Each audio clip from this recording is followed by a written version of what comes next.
text message.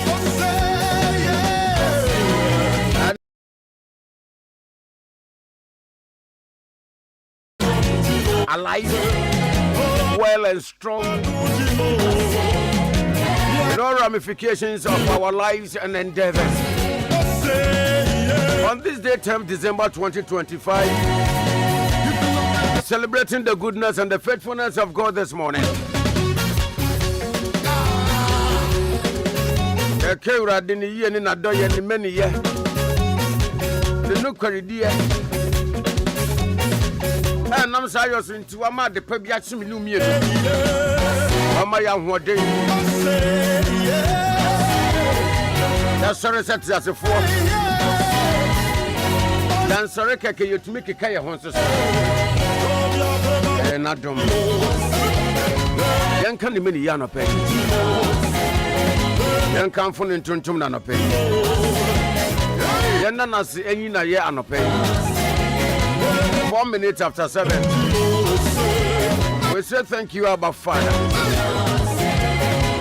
Okay, FM, it's my force. And it's here for Niasha.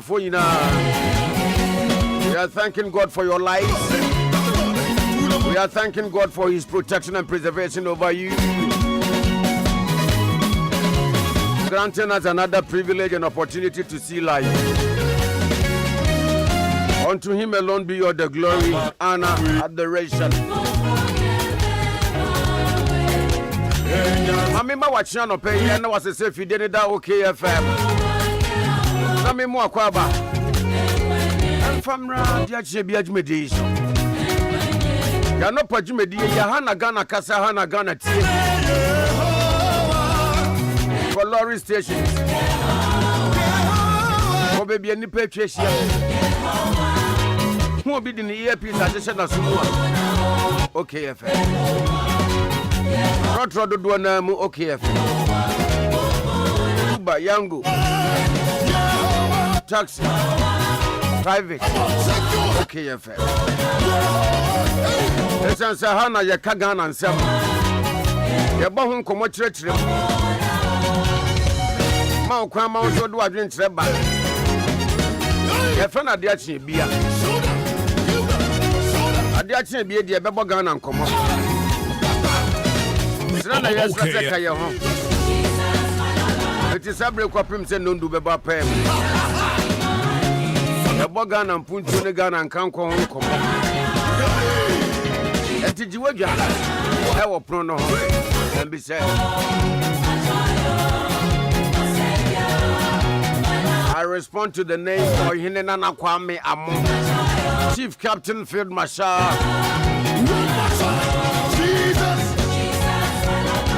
Underground have any opinion as you come here, we see a deal. A Jaria Rafa, a big Ashley. And the IS and Tampa, who mark a battery more. They are the Ade Akye Abia media back.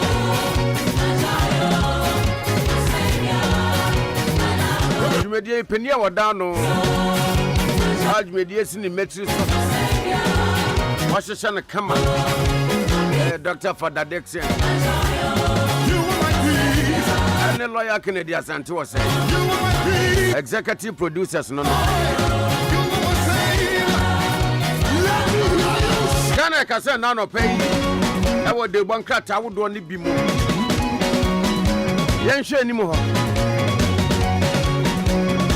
Yen the one crack anymore. Now when you are bar, what do you remember?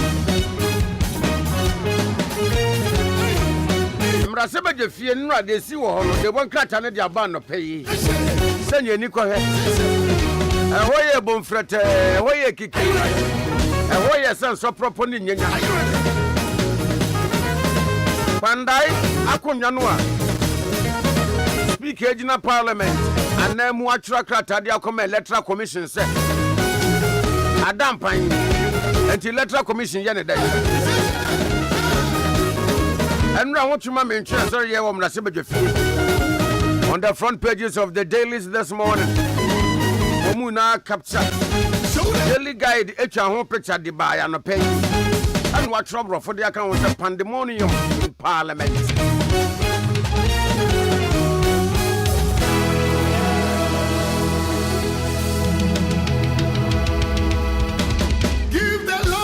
Daily Post Democrat announces say Enra de see ye ewo emrase bedwom no.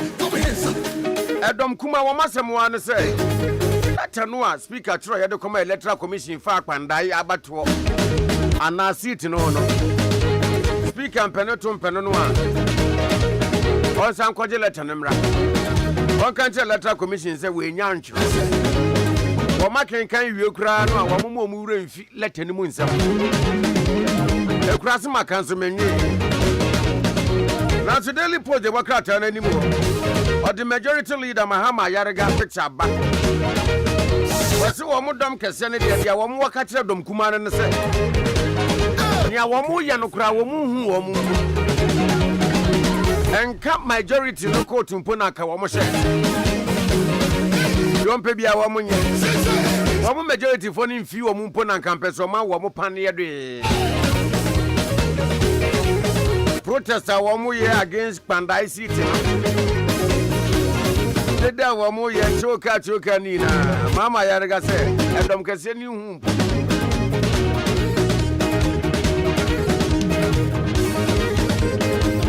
So away from the CNR Parliament.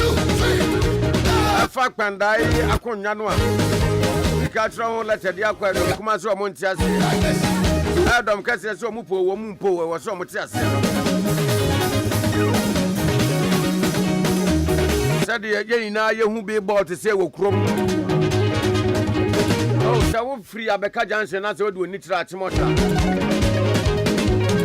Unya tra di Georgia na wo ku enum kakra bia. Next traffic light no here left. Signboard na bi bo ho, billboard ni bi wo ho. Bebre nso wo krom. Ye dia ho billboard ho asem na make yi. Ya de kron DL Daddy Lumba na ye Osha billboard no so date was Sanya me ya dum 13th December e ye me da ebe yi ana Daddy Lumba ye na yi kese e ye na kwankwaja me da ebe 13 na delegate Democrat no ba news one finfin wa Kofi Usu Ebusia Penny Kofi Usu Ebusia Penny to pack Oso bibi obeka kira wo se menhia fikesie mu esi peg se eye ne masubia woboa menhia nka hwe ekwan dem enti pe we yie ntuma no to wo chacha wo afampa boduro ka anya sham Kabane slate no to so Kuntunkuru no hatam Na nyame ya adom a memene dai eyintuma we yie adwuma ye Brisi ne kwabene we adwuma ye Abusia pani to park is 13th no a wo mo de lumba ye na se ye memene dai Dia won pen kwashe Ebeba so live Na posi adwuma ko no nkrabata wo mo hwe Ewudie ni nipa bone for some hwehwemu criminal investigation department ana wo mo dia base wo mo sesa sika o per dollars pasi di budget o per pounds euros pasi di budget ana o dollar o pasi di fabra wo mo sesa sika no bako aduanan bako 41 Samra mo kwanso o mo sesa sika e wo mai wo mu di Ghana ene amanone sika hu dwa ene o ma hye kuntuna se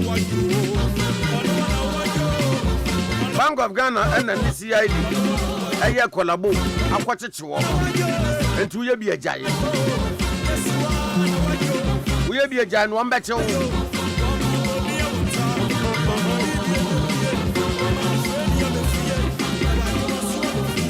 The Democrat ba no pay. Ani mu wan sam ni bi ne de ma we. Na asamba ku bi nso so ha.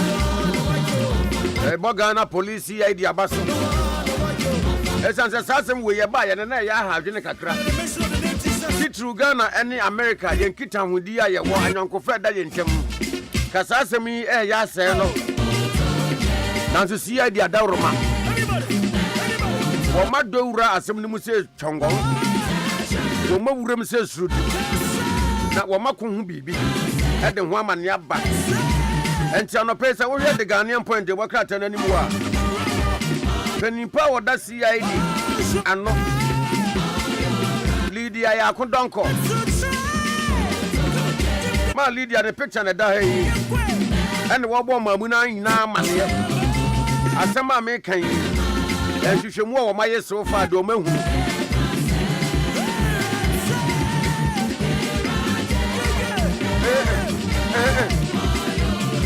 Ya want to baby say ya sembe ya. America this year bi.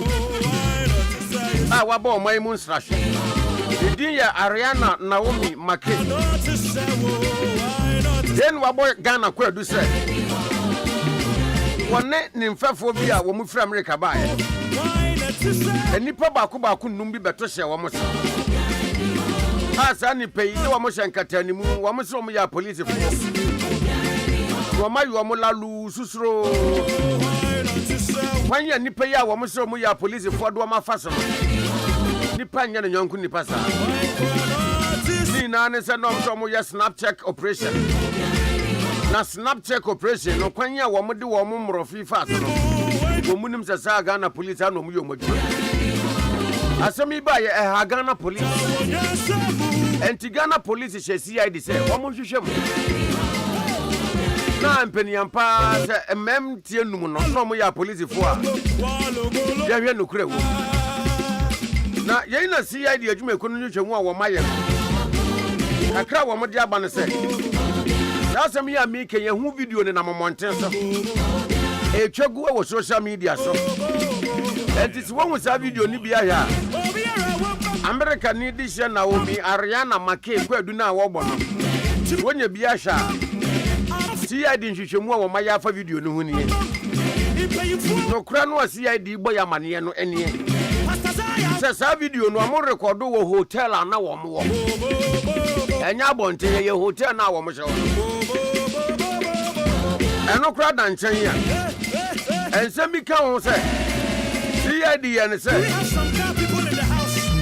Ariana Naomi Make akukuduro ene nyina so wode bokọ adu se. Emrante num no aye police fo no. Wo mo sre no. Anya bia wo bia ye police ni a owo badge bo no bo so. Obi ye police ni a ye wo identifiable futures bia wo no. Enti wo mo sre bi se wo de badge numbers ana abobo obo mo kokoso a kire so mo ye police fo no wo de wo mo nka ba akopɛ.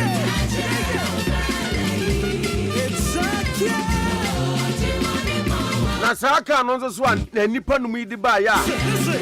Wo mo de be ye wo mo sa so mo ye snap check operation no. Ka no registration number no anya bia. Ohun yi wakai. Sister na de na nse titi ne tiri. Na siya di fo ya asanka. Wo mo be bisa bisa ne nsam de be ya wo mo be hu. Say ye no cross police fo na ye sa no. Sister ya edin no he siya di fo ye ni. Asa kura wo twa passport picture. Wo mo bisa no so ya won. Ade ane de anya no kura. Oya di say de CID bo amane na. Yes. On the front page of the Daily Graphic. I know they see what I'm saying, but if you make one step, no, the Before Daily Graphic Democrat, no, I can't refer they see what I'm saying, no. And I see it create chaos in Parliament. I create chaos. Akasa, dede, oh yeah. Ampa nipa o baby come. Dr. Manebu amanyame ya domo amemene dai. Na watwe wie ye ene busia eje na kwa nkwaja so. Busia betina apata kese ase. Aye ne yi anum ne sika nsa. Na betie kosia da ye na ase som. Dr. Manebu ama. Yamane nanti fanse kusa. Ebusia nie no amonhyade. Na corruption ya eni abre pese etu ase Yes. Yami and Yemini and Twasi. Let's answer Fibia, no, Tragic, we couldn't have your money. Chicago, Shre, it's on corruption. $3 billion for you.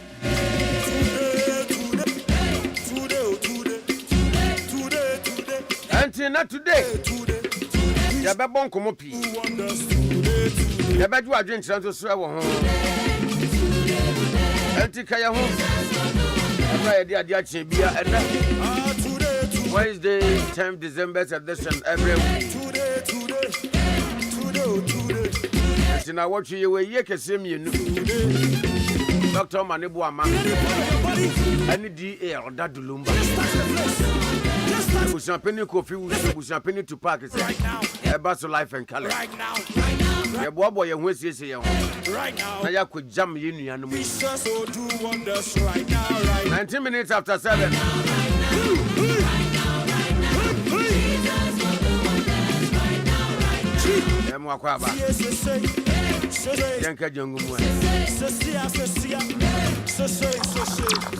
Good morning. It's a good morning. The best breakfast show in the capital. Yes, it's okay. On 101.7 FM. Abushafo no so pounds made you 20 into 7.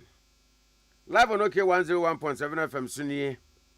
Na baby aye dru yi de tew aye nkuranhye.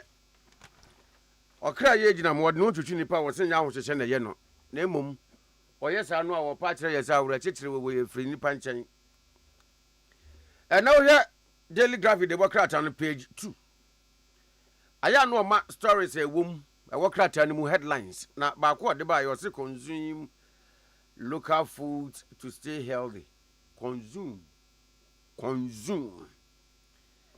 wotuyafo se Ghana ye nuane enuane a ye wo man mu no yema ye ninku pa na yeni na se yedi nuane a ye Ghana nuane a emfaso wo mu bi ni se emabribia no yapomuden ewie peye Ghana nuane boa pomuden eno dan chance so a eboa ema Ghana sikasem egina yie na nyini aye krabehwe nipa wotu sefu yi aye Western North Regional Minister Wilbert Bentum Petty na ne futo yi so na medigina aka se you no kre nyema ye wa Ghana ha de ye ano ne aduane no eye pa enti se wunyam rofo no kra ba wo mai mu a aya na the desire to taste Ghana ye nuane a ye die no wuhu yuke broni a wodi apeprensa ho akoto da so se de obebu koto nim na se obu cabin biscuit mu ebe wa kono se wuhu US broni a wodi fufu wo mo no bonse fufu no de se nanumu a ontumi mene some do mu fi se ade ya mene ye pills capsules ai enti fufu no ontumi mene to mo do mo we ebi kura tumi bu salmon no mo de afa fufu no mo we wo mani ji enuana no papa titru ni apeprensa na yenuane na ayeye no ba ko a eboa nipa pomuden ano pe me kan wanse ma kire ye this way chocolate drink you eboa nipa pomuden esanse koko eso wo mfaso wuyi se koko ma yesika eto nchen a nipadua no so hia ne pe wo koko ni mu koko wuntumi nwe aba no se atadwe wuntumi nwe ne se chips nemom ye na mabafo kwan so eyi koko aba no mu ne pa no okay FM ene ye dia ye this way and se wonum this way a koko aba no emu mfaso na ko mu ebebo wa pomuden tiawa the on person na pomuden be di agro no o ma this way chocolate drink enye na no peduane this way enchiri se wo de kosu a ya chine pan no bebo so enchiri this way enchiri da se wo de meat pie spring roll ebeboso na anopai this way chocolate drink the onyani nso hye afutu a wose yentututu ye ho nkranhye bohye ne nkomhye asem wa anopai wose yemfa ma ye ho nie o se fita na no ojo ada no ena me bo wa mane ye se ye hyase wo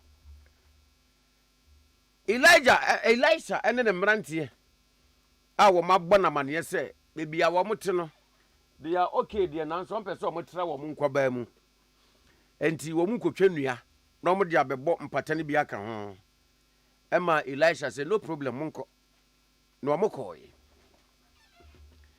o makɔ kama yene wo yaka ba besi bra na wo mu twedua no a tim ekuma na wo mu de twedua no ekoto nsuo nim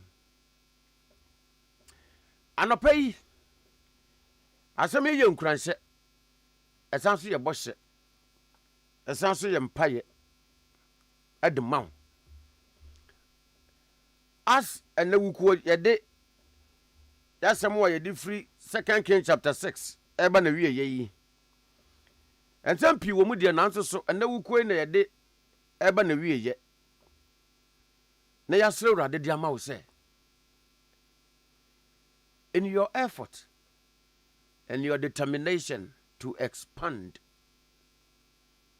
your business. Once a Monday, yes, I said, think expansion. And the science say, when you think expansion, I have a show to me say, certainly there is going to be some temporary distractions, because when they were cutting the tree for expansion, you know, adia wo mo de yi adwuma yi na akwa akoto nsuo yi mu yi entanye bia no se eye 2 hours na 3 hours kura na wo mu di ya nsa na wo mo nsa ka kuma ne back kura no a there was a temporary hold up a distract wo mo kakra a frustrate wo mo kakra ene baby aba besinie on se emra distraction no ba ye emra frustration ne ba ye no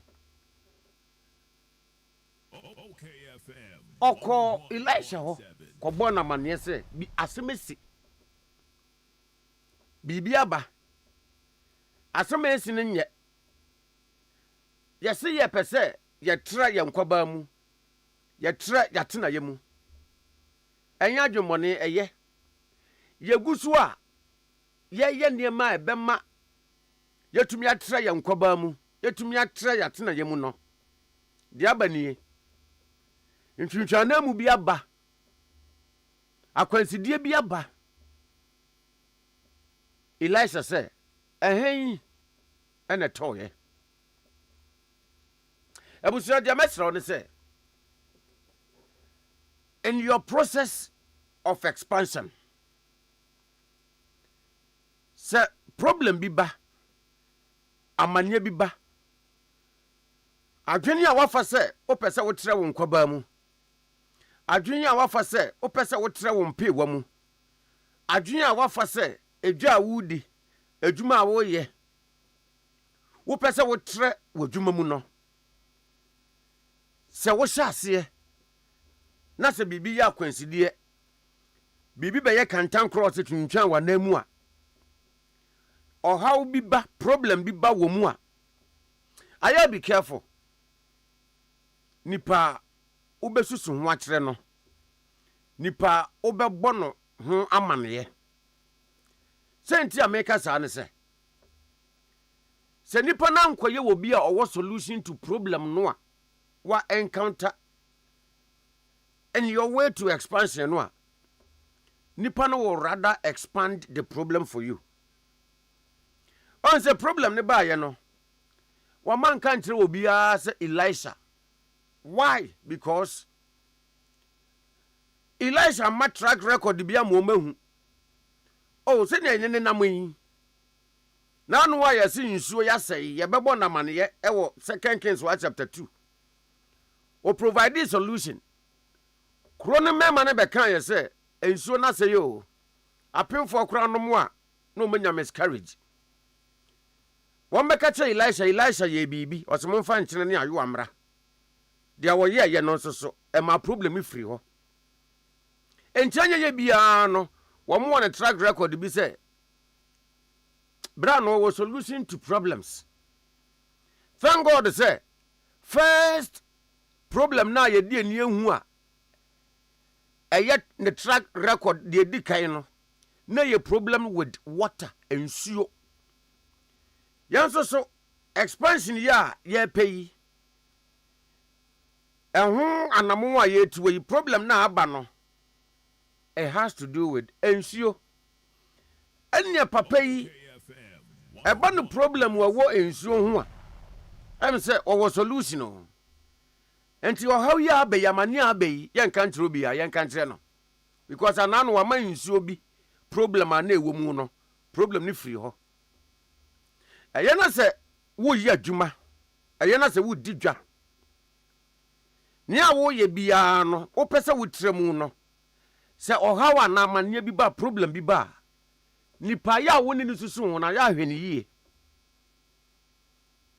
anya bia nipa no dia wo ye no ehun nimdiye ne san owo hun nimdiye owo hun su ehunu because one hwe yie obema mpanimfo asema wo mka no obrofum say if purpose is not found abuse is inevitable no ebebem nipa no ade no se wonim hu nimdiye wonte ho bwen wonim hu su ehunu na ususu ho kira no a for fear ehun ni soro na sabi esan se ebia woye ne ferefo na ompese obegu nanimu asenti he or she will be forced to spew out solution be the one here it will rather expand the problem. Mami fa wunsia no pay esan se me gidi ye se dia wotem no pay me bo asem yisu no waka se the Ohenenana Kwame Amoh kan ye no kre because adwuma ya na me yi ni amene ne bo ho nkomo afutu a wode ma me ne se no ne ye solution me di koye adwuma na nei madwuma na gua master no kra ne me nya skentu akanti ya je afiri mi nsem yi obi ni problem a wonya ye wona ware mu na ware na gu eye problem e ba ware ni mu nipa okoje ni ho solution ama ware ne na anwe ne sesa akaw esi wo no mesrawo aya chekehwe nipa no ni nimdiye ni si ohunu ewo ade na wo ye no haw na abemu no ansana wabona maneye enti dia wo ka kire no oye problem solver ana oye problem expander aya adwene ho mienu wode anu ye bebre ohaw no a wohia no ana obema ohaw no emu atrempo aye bagaya ache kane no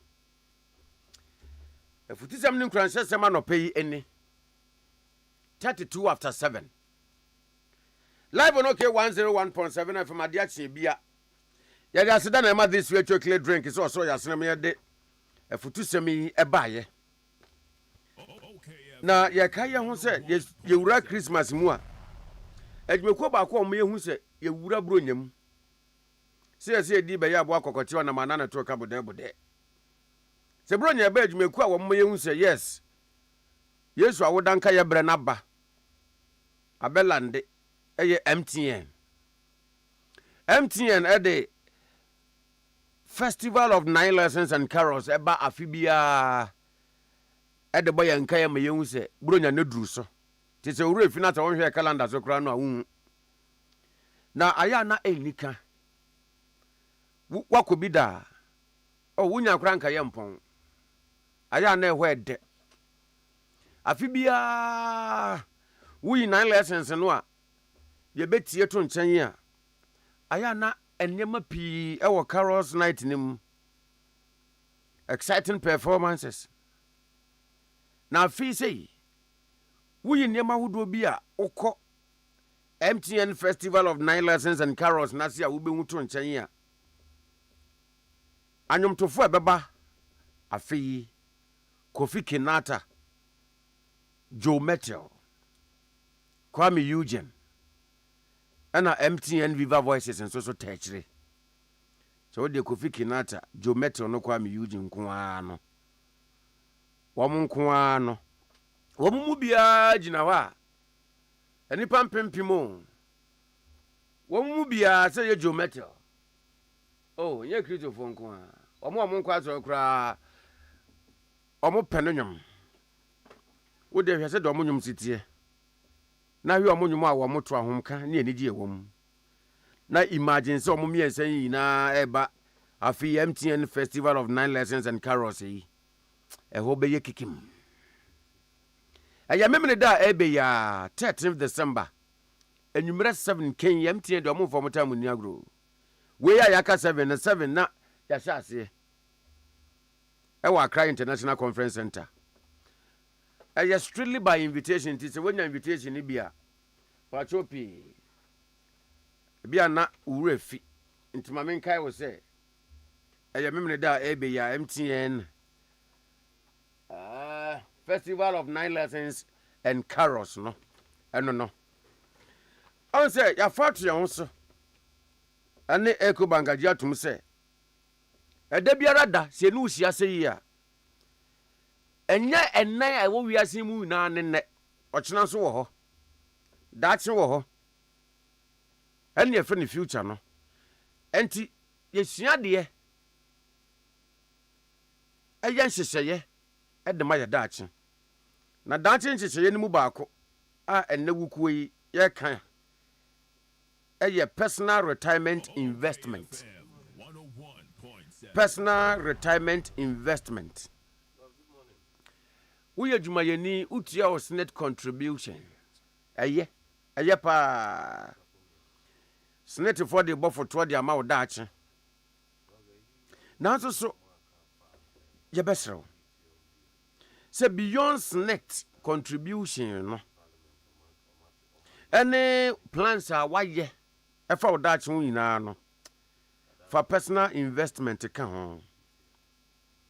Personal investment. On say investment no. We bu wo a ni sikenya ni na no. We bi so mi hu adwuma papa bi a wo yo. Entu so wo sika. Sika ye ba ni nsem no. O ma sika ni ye adwuma ma no. Personal investment enwo hia. Senate ye. Employer plans ye. But personal investment a pa. Nesenti invest say your account our bank say your mutual fund and a fixed deposit. Ebeboa amadacho ko pension senate ba na employer plans are why no so eba no. Na bio unya free investment nim. Tubo sabri bia no. Na sika wo ho. Amemra wa homje mu kra no unya sika ye bibia ye disika ye wabra won ko sresre nya lala solala. Thank you for listening. 37 after 7 Ade Akye Abia live on OK 101.7 FM. Ya besi yankoma twetwe na se ene wukuada anopa yi a ena we de bonkrata na wodo no pi nanimu a se lithium no a we ka ya pipi amanyoko amambu abreso yehu ya ye sha se ye tu ho nhyeseye no na nimu bebi wote aban fufuro yi enhyeseye a waye a wo mobo ye ho amane se enhyeseye fa lithium na ye tu no ase bebi atosin kakra nti osiesie na yabeba ho nkomo se de bonkrata ne de efa bi aba na yenhwe say which one is the best. Old in Sesayana na new one ya by a day ebe. Penia wabo yam ye dis ankomo ye senior lecturer Oko University of Ghana Legon. Eho eno ye na djuma chere ade. Dr. Hayford Ayirakwa. Doc, okay FM sini machi. Minia mejo so MIT for answer. Wa bodin yi pana mekra eni ase. De radiase. The radiation papa. Yeah, the radiation so suma wonkwa. Say yada sorry apomuden ni ahoden ewo ho. Amen. Yo. Anopedia dog ye bo opuna no kokosa. Eye nkoma de bonkrata no bi di aba anopai na fa lithium ayetu ewo oman yi eho. Na some kind ba ku bi the free Ghanaian publisher the bonkrata no mu a. Or say the Africa Policy Lines has issued a stern warning over the Mahama government's proposal to reduce Ghana's agreed lithium royalty rate from 10% to 5%, cautioning that such a move could cost the nation between $210 million and $630 million. So, Patrick Franco, you free say. NPP amanyoku no amambu abreso lithium ehun royalty won hyehyeye no net say Medas febre sanya wo kan no ye ba lithium eye agudie bia esombo pa ewo wiase afana the FN green minerals ehun ubehwa ye wiase afana na ye bonka ye say yenye niema ebeboa ma adverse effect of climate change etimi abrase enintina nsen nia obia bohuderu and the world pen ko ho ne say they be introduce ni no EVs electric vehicles and no has a way of reducing the emissions ahora yetimi enya in the environment na lithium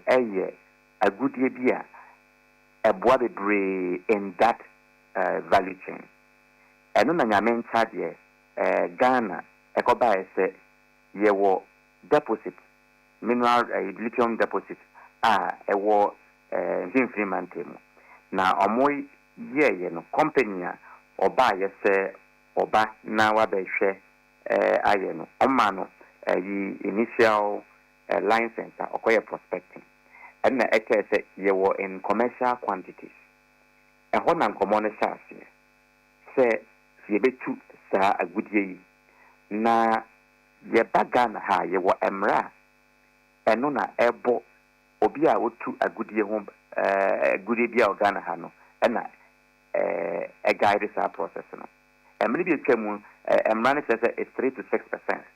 Now, for a very long time, the royalties not mining companies, etuama buying was about 3%, the lower band. And Ekoba said, Ade a range. Why do you stick to a certain band? Into your amendment, and Eko 5%. Into 5%, and Ade idea mineral, obia would took a goodie or mine. Otua as royalties emabai na lithium die baye ne abaya etwa mu eye ne se wo hwa da bia ye nyina ye ka se ye tu gold o man mu so ehon fa so pa no ye nsanka e wo man mu enti ebe hia se ye behwe na fe yetumi aye nsakrae e wo ye mra mu eno ena swafo ana ohwe natural resources so those days no odi memo ekoma government cabinet say as I said this was in May 2023 say as I say yetumi esesa enema nani na aboama emfasode a oman benya free agudie bia yebetu oman mu no atumi akoso enti cabinet memo no dated 22nd May 2023 was subsequently wajitu in July 2023 as Ghana's Green Mineral Policy. That was the name of the memo. And no, Enna, Esan said, Jumedia, a Jumekwaya from Barari DV, Omuna, Barari DV Ghana Limited, Omuna na lithium no, Omudia yin. Na, waye di BIV, no, na echo. By say amendments because cabinet memo has been approved and this was subsequently forwarded to Parliament. And once this has been done for for this particular mineral, you couldn't just do it in isolation. A company na or buy or buy bedin juma. I said one it meets nothing. Na mo team what to say. Nyaye ye enti aban any barari DV at nasa. Na wajitu mu say ombe peja royalties are Ereba Ghana are buying one from 5% I got 10%. Now, just to put it in context, the total area for this mine is 42.63 kilometers square. We are fancy mine import them. Now, Nyabarari DV, which is a Ghana buying quite and say, mine will operate in for 12 years. And of course, based on further prospecting, it will be rolled out. Now, estimated a tonnage company, yes, obetimi a produce every year, now 350,000 tons of concentrate. Now, offer sa idea, I don't know any feasibility or a company feasibility or no, obey here 17 months. Na what media we could put Misika.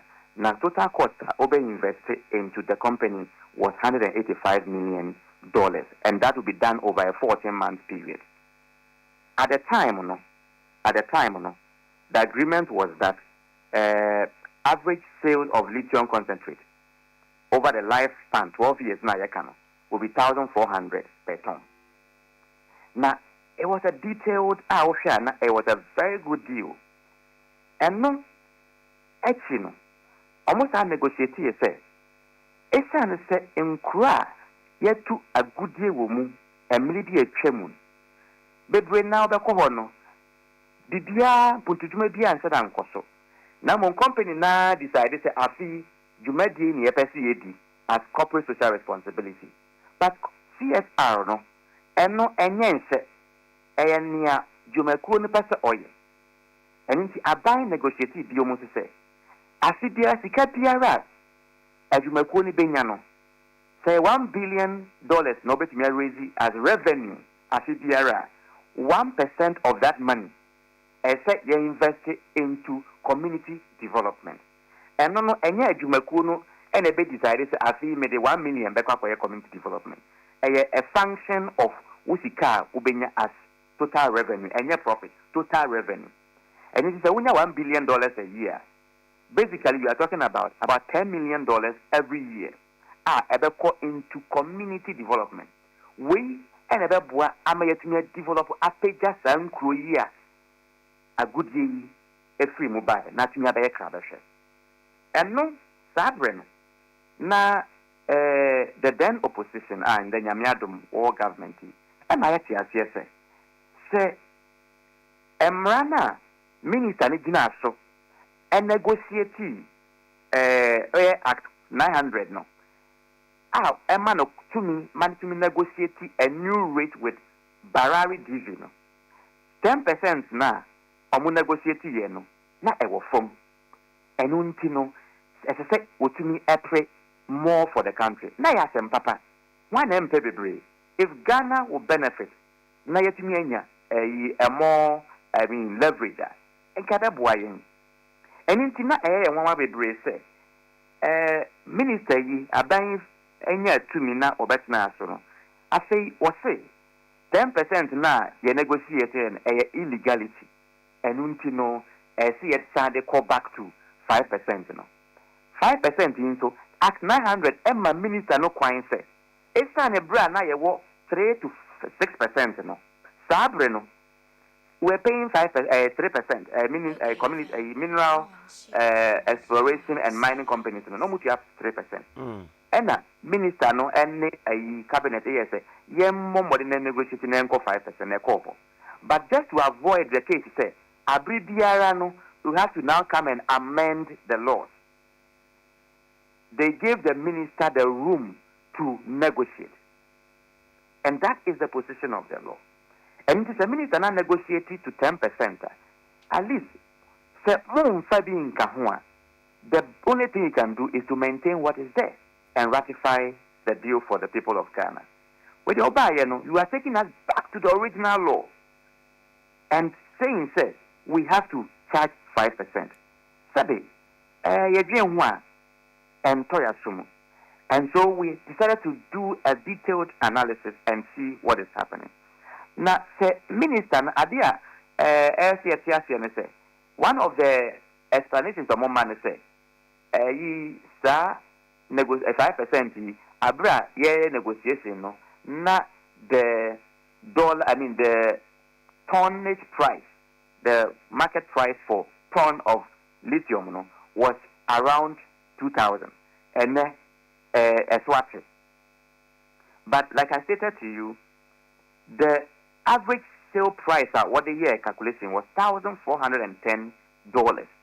Time I signed a contract, now it was $2,000.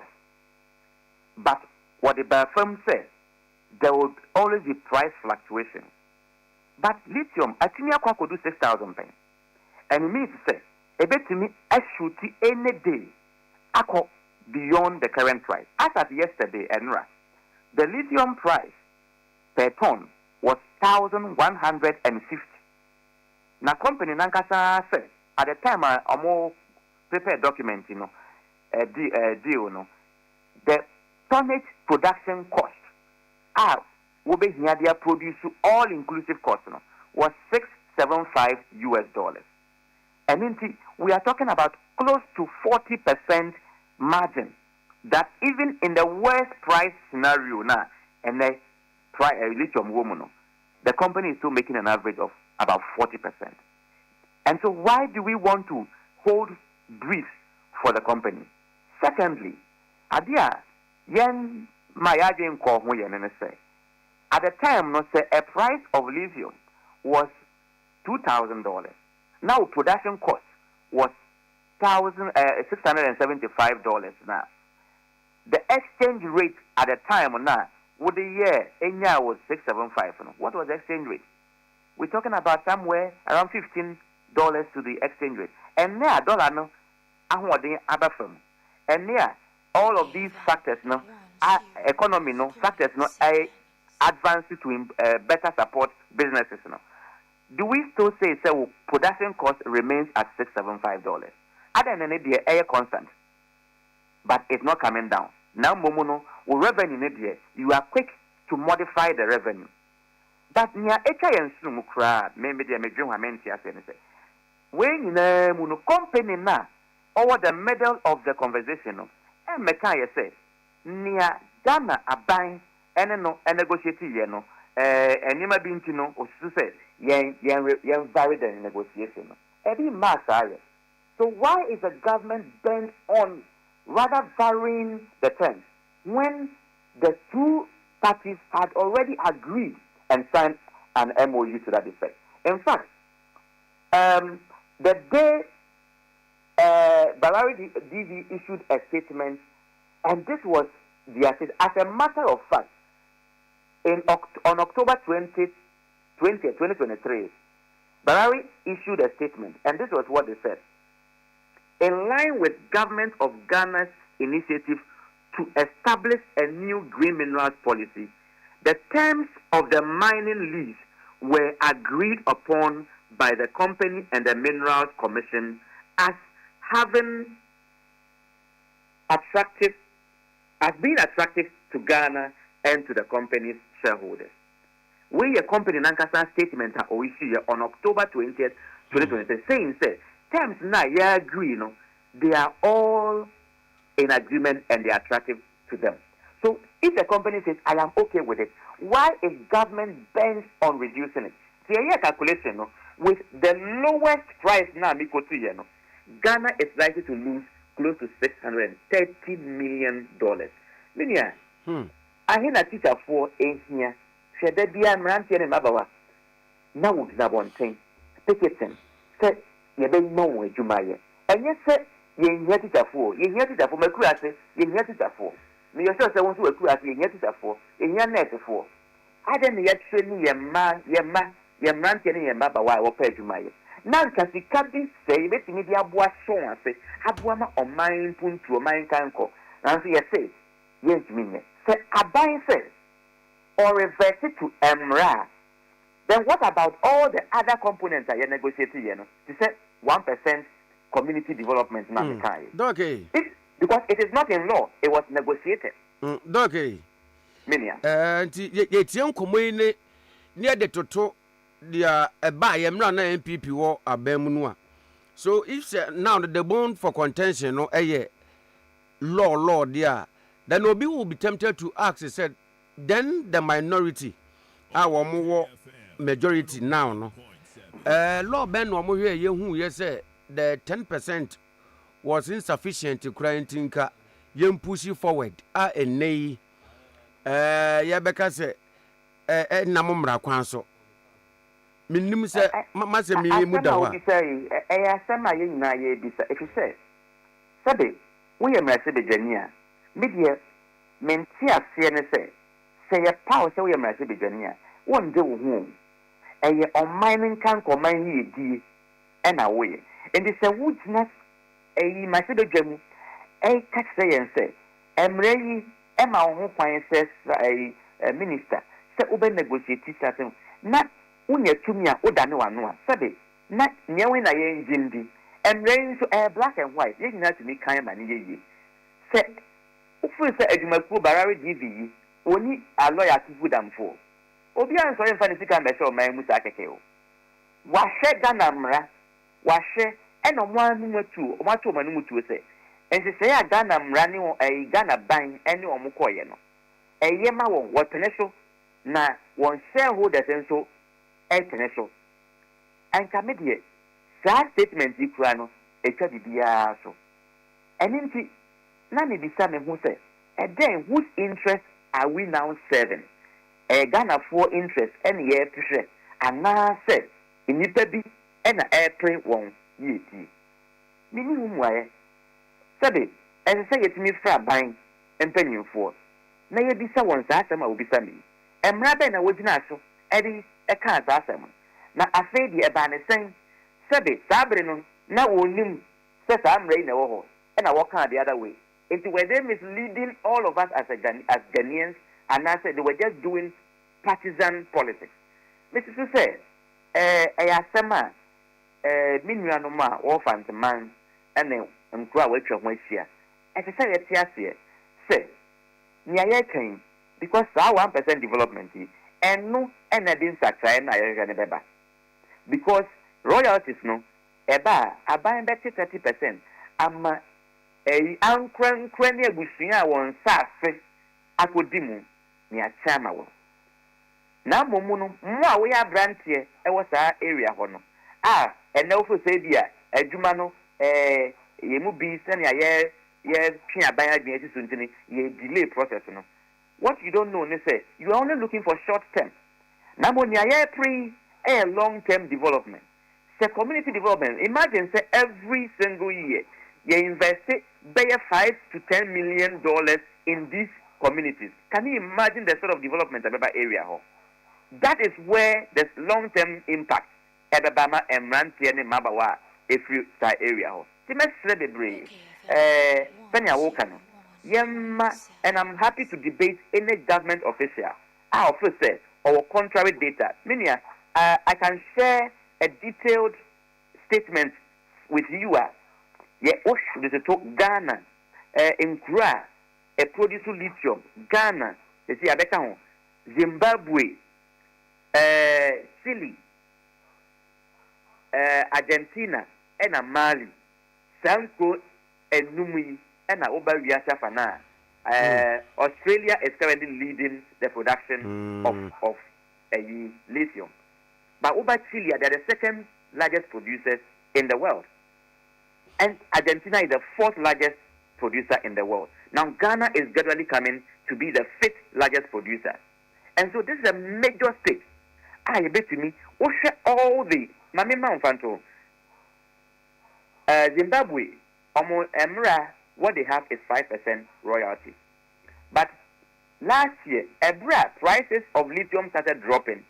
They introduced an additional 2% Two, the royalties law in Zimbabwe say price is not drop near aban benyano. Since you cannot have a firm entino, you increase the royalties, and they did.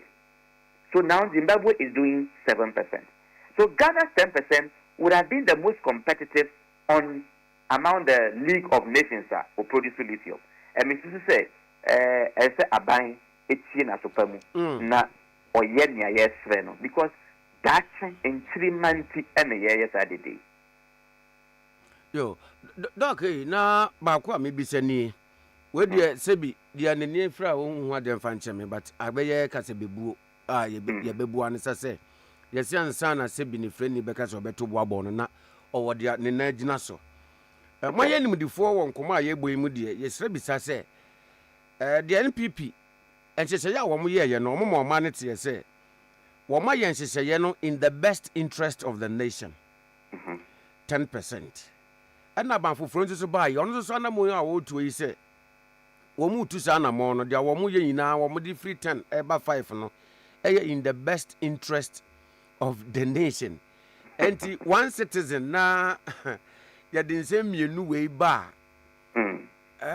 from 10 to 5 no dog doesn't mean say enyina so ntia wo mu did this sudden reduction no eba no and said down who do what asa Ubisamia madrin mu no eni nyina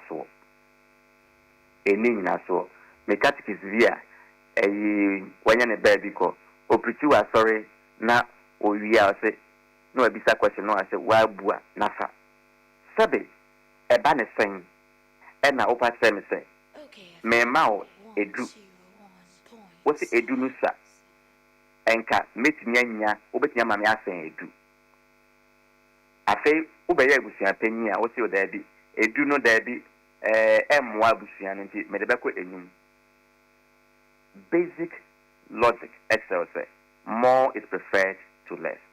So what 10 million cedis or 10,000 Ghana cedis nya obetimi di aye ebedo so achen say wo 5 million Ghana cedis enunti say Ghana betimi anya 10% adenti na yempre na yemfa 10% no nko yanim na yede ye beko ekiri because yede ko ekiri say na medical aka no sika ye behwe e debre say sika na nso nke betimi anya bi e de aye nyema debre emrante ne mabawa epa adwuma na isan sika ye ninti no yentumi enye yentumi emfa wa adwuma mu so na meka kire wo no say yesi ye de mra na ye adwuma currently ye mra ne say mineral lease e 30 years but that particular one way 15 years negotiated a man negotiated for 15 years and what it means say ye de mra na ye adwuma dia and they want us to believe say nyomo kan na mra kwan so dia na say nia ye dia ya negotiating na say o man no ejuna enye ye because eni mrem enti sa 15 years no say company ni nya 30 years but anka say 15 years ni juna ya within 15 years no you bet negotiate for higher rates in terms of royalties ebeboa o mining puntu sa negotiation mu na enya 1% and say o ka say eyemra chinchine a na say sa 1% no negotiated enimrem enti yentumi enye. And that is the logical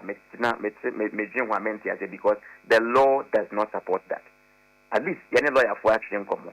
Yahwe ame say Ghana Mamrano Act 900 Emma minister no it me yen sakrai by sakrai enye one-sided negotiation enti wo negotiate here na munyanti asia na motu enno na Emma yen nyina so ma barari divia o ma sa statement on October 20th 2023 no say nsese a Ghana ban ene omo adwumaku ni ye no omo afanu ni nyina ati omo hwase na omo gitum omo stakeholders and shareholders and so agitum enti enka me de asem no de enka etu atwa enti nia ekosi enti na misusu se adwumaku biara ofo se eba kitate se eba proye ana se enyema entasumu bi se eso mo de omo hojim na ye bisansem na minister na obeyi no ho ano if you say we die Sabi, Metiasi Niji. And Mrs. say IMF, as a ordinary Jim, because yen to me, and 2 years to cantion, man, some my and crow so at the senior say, the quack was threat if you say a watching, you need a baby. Yes, I am wire. Ya say crew. Nyanko Ponde, Sadi Yatsing, Oman Penny, he only holds the minerals and trust for the people of Ghana. And as a trustee, the power does not lie in the president's hand. Say, Onyan your pet. You have to act in the best interest of the people.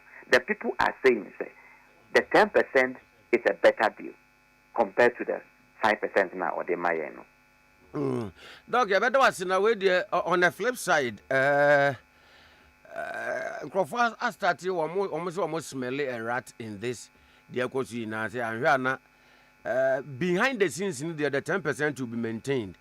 But in the public view, need the na aye 5 maybe a African year one here no be actually. Na 5 no wa fa continue say akwaje at the blind side of the nation. We komo bi akoso we actually.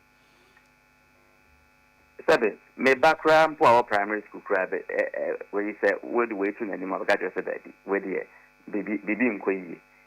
I mean, yam pese yede for yekita said for nipa. Na bomu no anamoni bi wo awutu a na would just space. In fact, if you leave space, we'll fail it. And onipa dwen esan ye twemu penti obia ayalet na enye me nwanwa se senya ebinim susu se ebi hase e na wo ye sadi enye me nwanwa se ampa sanete. And I will be very disappointed se if the government continues no more reduce salary rate by 5% now ebe my revolve pray if you say enye ankwe interest enye hwehwe on my muno interest on my muno Ghana mine nya ebetimi anya free mu eno interest nya hwehwe sabe dwen na bisa won say enti sabe wanye ebi onipa na wakase so wanye Christonia o se oye muslimini wanye muslimini a oye traditional believer sa som yensan yi a edimu ewo man mu nyina kyerese no kredi nananom empentro. So the traditional people believe in the truth. Christo for empentro, Muslimi for empentro. So why do we want to do this? Sabi, what conscience? Adwin ben eda intrim.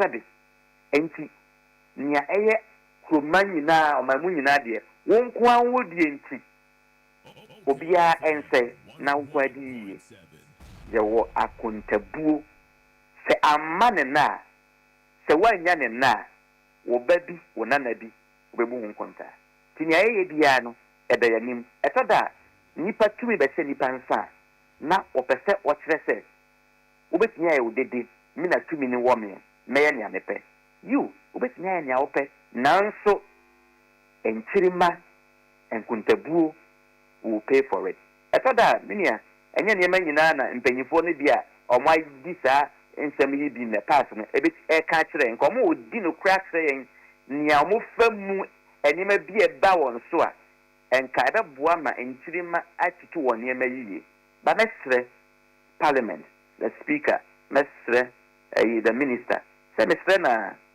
on tina supamu that is true fantamine ahemfo ne mante ne baba mu won fantamine se muyin kasa muyi die ntia yesremo yin nanka bom na yempre adepa emra yenkru ene online Ghana mu dog okay fm ye ni so anope wada je no bra wonya ene atwetwe nkomo yi ya minister wonya adepa mo ye Dr. Hayford Ayirakwa senior lecturer University of Ghana Legon and yanena twetwe nkomo no koma ye boy me pacho if you are live with us on Facebook, YouTube, any other social media platforms you're very active on this morning yeah pacho for adwen chebra efa lithium hu koma ye boy yi na ye bekenkan ohene wa haidi obekenkan dia mayen no watch about pa won sema watch 8 minutes after the hour 8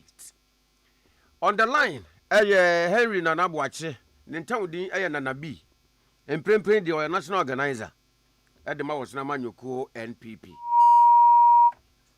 Line at yes, I can be na Yabon Como. And Comonigina, and Samba Kubiso, Titrune Pandai, Ehun Samoa Bebe, and then we will scatter in other areas and so. Nana be a samba, Manosintian and more and Como. Nana Marche. I am a do so. Pachana Boko, dear. And I'm Pachaboko now as well. Oh, Admaraqua, and Tissa would dear. Oh, there be, oh, dear.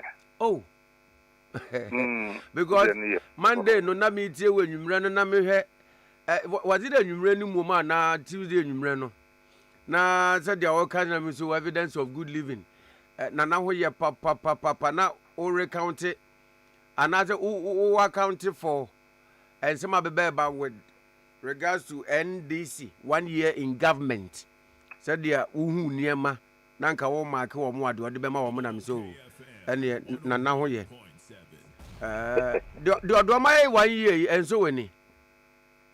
Oh, no question ni baby a ode me ahya ase afi no kra de on mani age.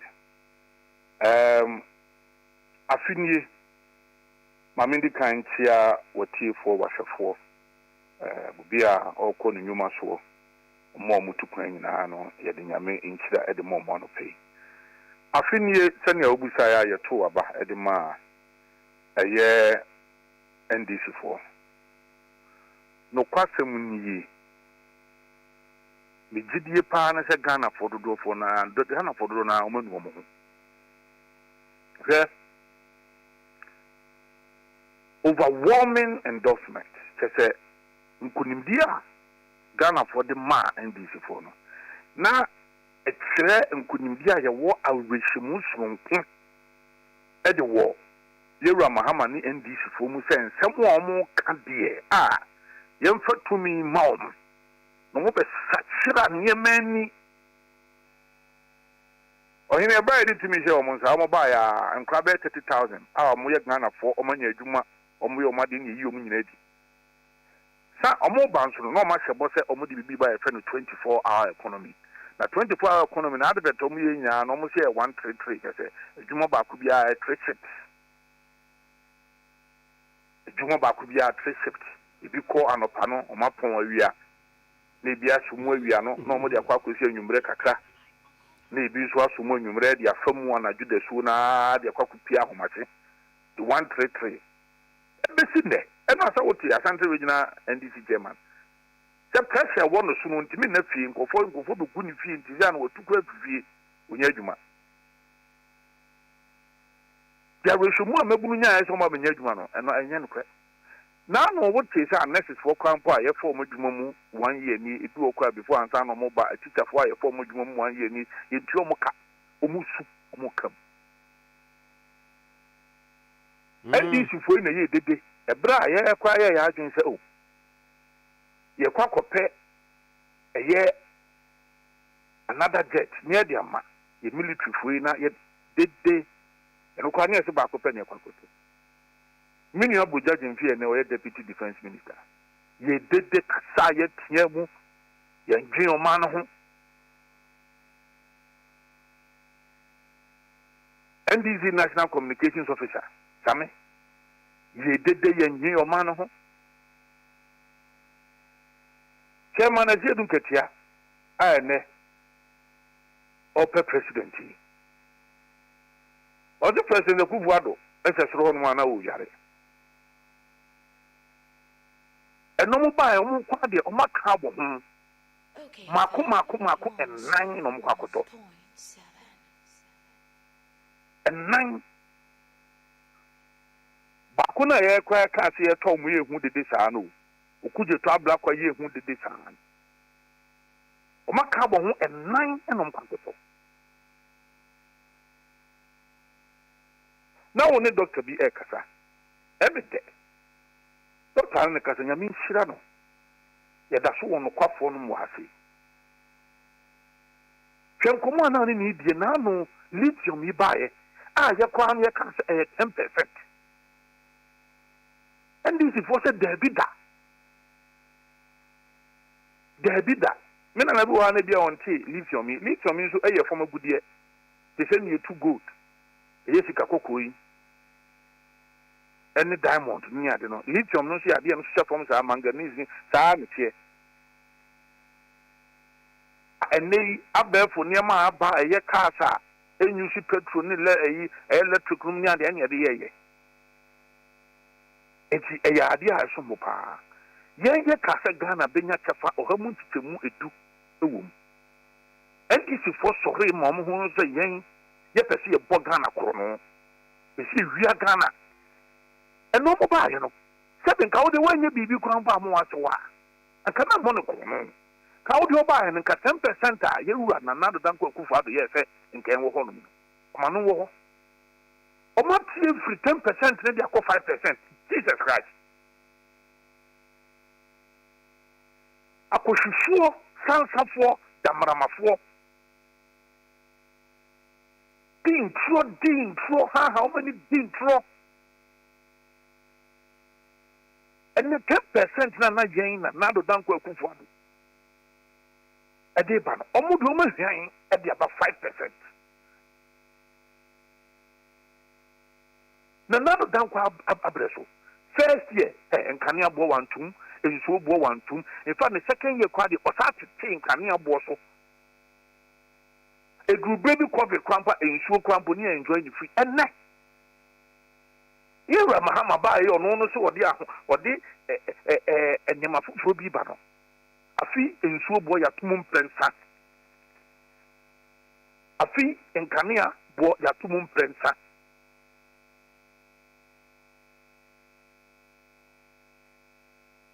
Nanado dankwa kufuado abreso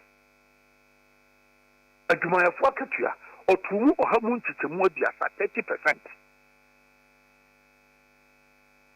Yira mahama by 9%.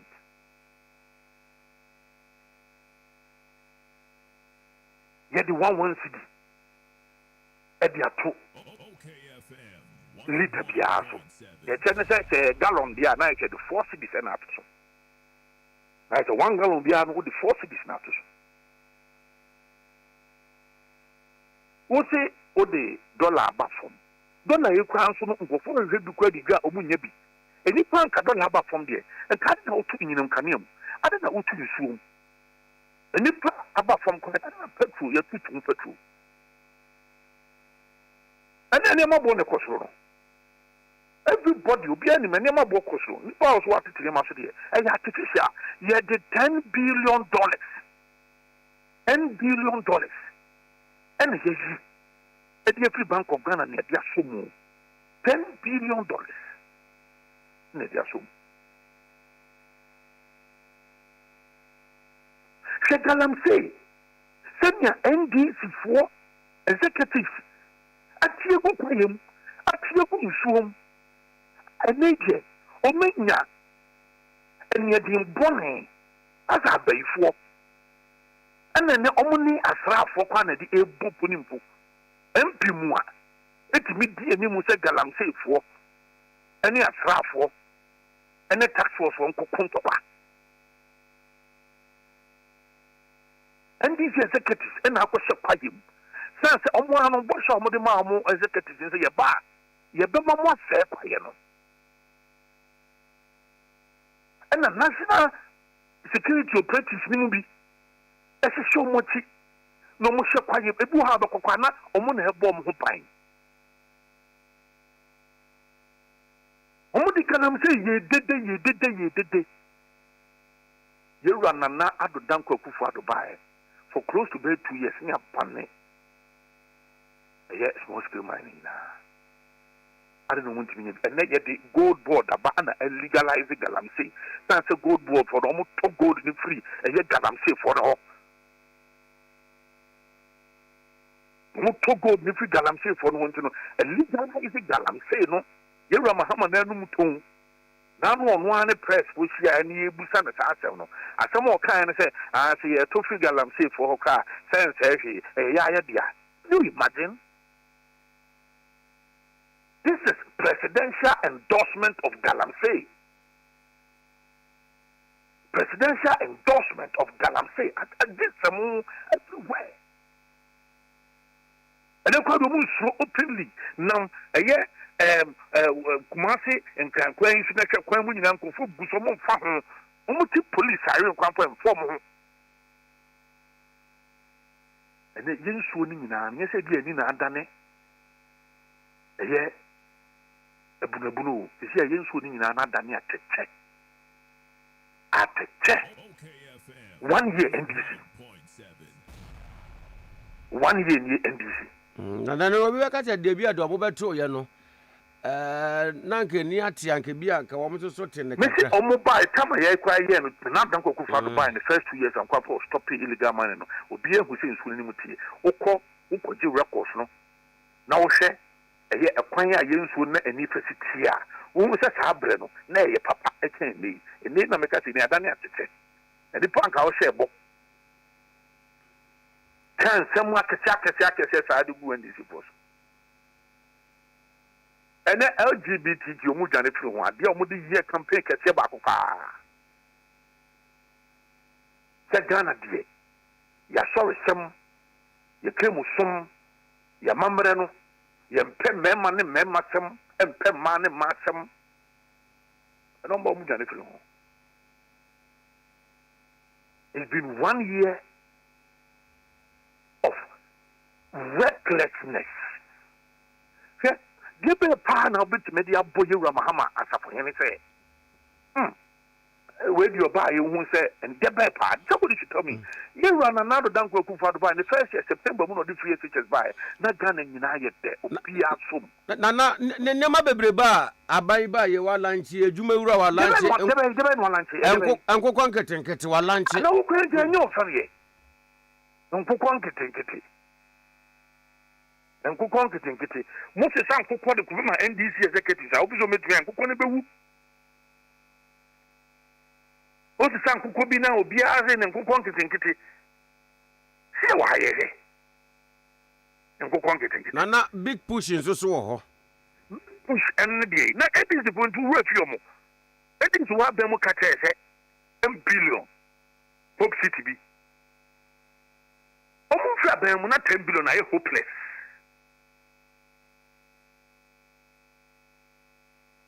$10 billion. And I do more king here, a Juma, you run another Danko for the Saturday, and then of Uncle project on some of the can be pushing the young ferry. I dare I shall say 50%. So what can be pushing? And they should tell me, in fact, about almost all the projects on Moka Kenyani and the man, yes, I said that. It's a big push. Big push. Senano Shadia, sanitary parts, Yakopium. Name media fire Munkasum. When you so been a common you, Bush happened in Yakoyachema. Would have a catcher and a sanitary part. Yatiso from a year 45 cities, then they are near Toronto. And they must move about 15 cities. And then I'll say 25 cities closer, and I must move about 15 cities. Yeah, that's it. I mean, so. We a Ministry of Finance on one cast official page, and a year to force an answer by Parliament at the time. This is here, sanitary pass about 15 cities. Good. And we had said now about Parliament. While I come from a busika or the buyer, we'll see who can sanitary pass 6.6 million. Makumaku 6.6 in a chama. You're more only and Koda or Masatia is Muchima. I will be one man who went to Uncle School. Okay, no problem. Now, I know we are calculation, just a simple calculation. We go to 6.6. Much over 292 million Ghana cedis. We are simple calculation. We any idea any rocket science. More quota, most say Adiano, more 292 million a day. Who divided divided by 6.6 million? Minia. Unya se omotoba could be 45 Ghana cities. 45 Ghana cities. Not just say 192 million Ghana cedis akwakọ obi bottom. We enye obi na eka. Enye ye na obi akudi document bi aba na afa na beka document okra e fake. Enye obi na akwakọ gbawura esumasi bi aka kofa bi aba na aka se wo ko be bi afa fi kwampo na enye no kre. Wo wo si ati sanitary pads so di aba 15 cedis. Wo to bi ama school nkoda wo. Wo to 6.6 million. We a simple calculation about could be a motor or mono matisunu or motor on the 45 cities. 192 million for you. 1 year. Then the Airbus want to say, Omania overwhelming majority in parliament. That's it. And no matter fuck with you because sans over by no mukuta. Goodwill. Yantum Ghana and Farmer NDC fool. Yet the 2 minutes say almost family rain Ghana for them. Now, Omafa, a year, Sa to me at the moment, Omafa Ghana for you know, no moon. Omoba Animals, any chief justice or okay, but to know. And Omafa, and they hold chief justice yet to know. At the country, the two. He can't send Basa the Guma means no metuno. And nobody who about the set I got this for no do. Nana, you know, no senka 1 year in government, Omake Abia over 100. 3. Say 3. Oh, Mahama K in actually. Mama K, any guy is in the order. Yira na nado dankwa ekufuado apenso ba o shemukina na ni papa o no kofa baaye no eye John ajekum kufuo papa enra echi eno di na woda wo kwa kofa ba echi jere ni John K na dey ye wo national health insurance scheme it is all say yare bi wo ma de tusu bi na kapa eno an so de beka ho. That is what I operate over the years. So this infrastructure, by these structures all over the National Health Insurance Authority. It is all balance. We used to be poor. Now they call a cocoma a year Peter. Then why? And then the donkey. And a dollar no so. And I'm a dollar no quite a fake reduction because look, and never something $1 no cover from then. The intention is that also can never walk from. At the intent out to Kanyam. At the intent so 1 year you put in so 3 times. You put Kanyam 3 times. 1 year ni. Never one equal. Because the 10 billion Ghana cedis every Bank of Ghana and yet they are so into a artificial. And you know, and that it does not reflect. And the two coins is here and there's also and there's taxes. The Omoba film coin only 8 taxes and one about a 12 one. You did to issue ye kufa 8. You run another Danko Kufa in 1 year. No, we taxing me free. In fact, the first and second year now, taxes in Kwana, which you came 17. So how does the dollar now also the additional and reflect it in go for some cocoa moon yes it can be and find Juma and the boy wants for him. Oko Bank of Ghana, you see, and we want somebody rate now to 11 and so called market coffee. Oko now system. In fact, I think here you say Oko Bank Kanakopia bank for the Yama no more free black market maybe a large beauty baby. No, my friend is so trained or had on a DC kind of a bro. Ask the businessman, it's all over. And then to quite a thousand $2,000 the card at home, the bank or his Ubinabia. While I was a crab so you can also the undertaking, also to see what would say of this how they call, would say would take it how they call, would training in 3%. Nana B. When you did a pan, none of them could for the power, and someone making. Say a galamsea or stop paying. Small scale mining. He was bold, not stop paying. And you might can say AD and Yano. What if a leaders me? No buy a boat, no banning, no. 2 years. How, why, and how? And when you're bold enough to do that. That because at the gold board, senior professor, I 7 Ade Akye Abia. Gold board is the legalization of galamsey. It's you know the Abba. And you know, Obi can tell me say, Nanado Danko Kufado. September would do 3 years by no. A man Ghana Munya Deno. Would there be a pan a Hero Muhammad Diaba? There be a monumental. 24-hour economy na net dog man pan and Komokano. You run another Kufado. No 3 years net done no power, no being who said the flagship or come some power. You buy a 1 year not buy. Super 24-hour economy and Moody Chanyon. A baby of the Fabia. Mahama is the hope. 24-hour economy. The Mahama government no much hope and I hopeless.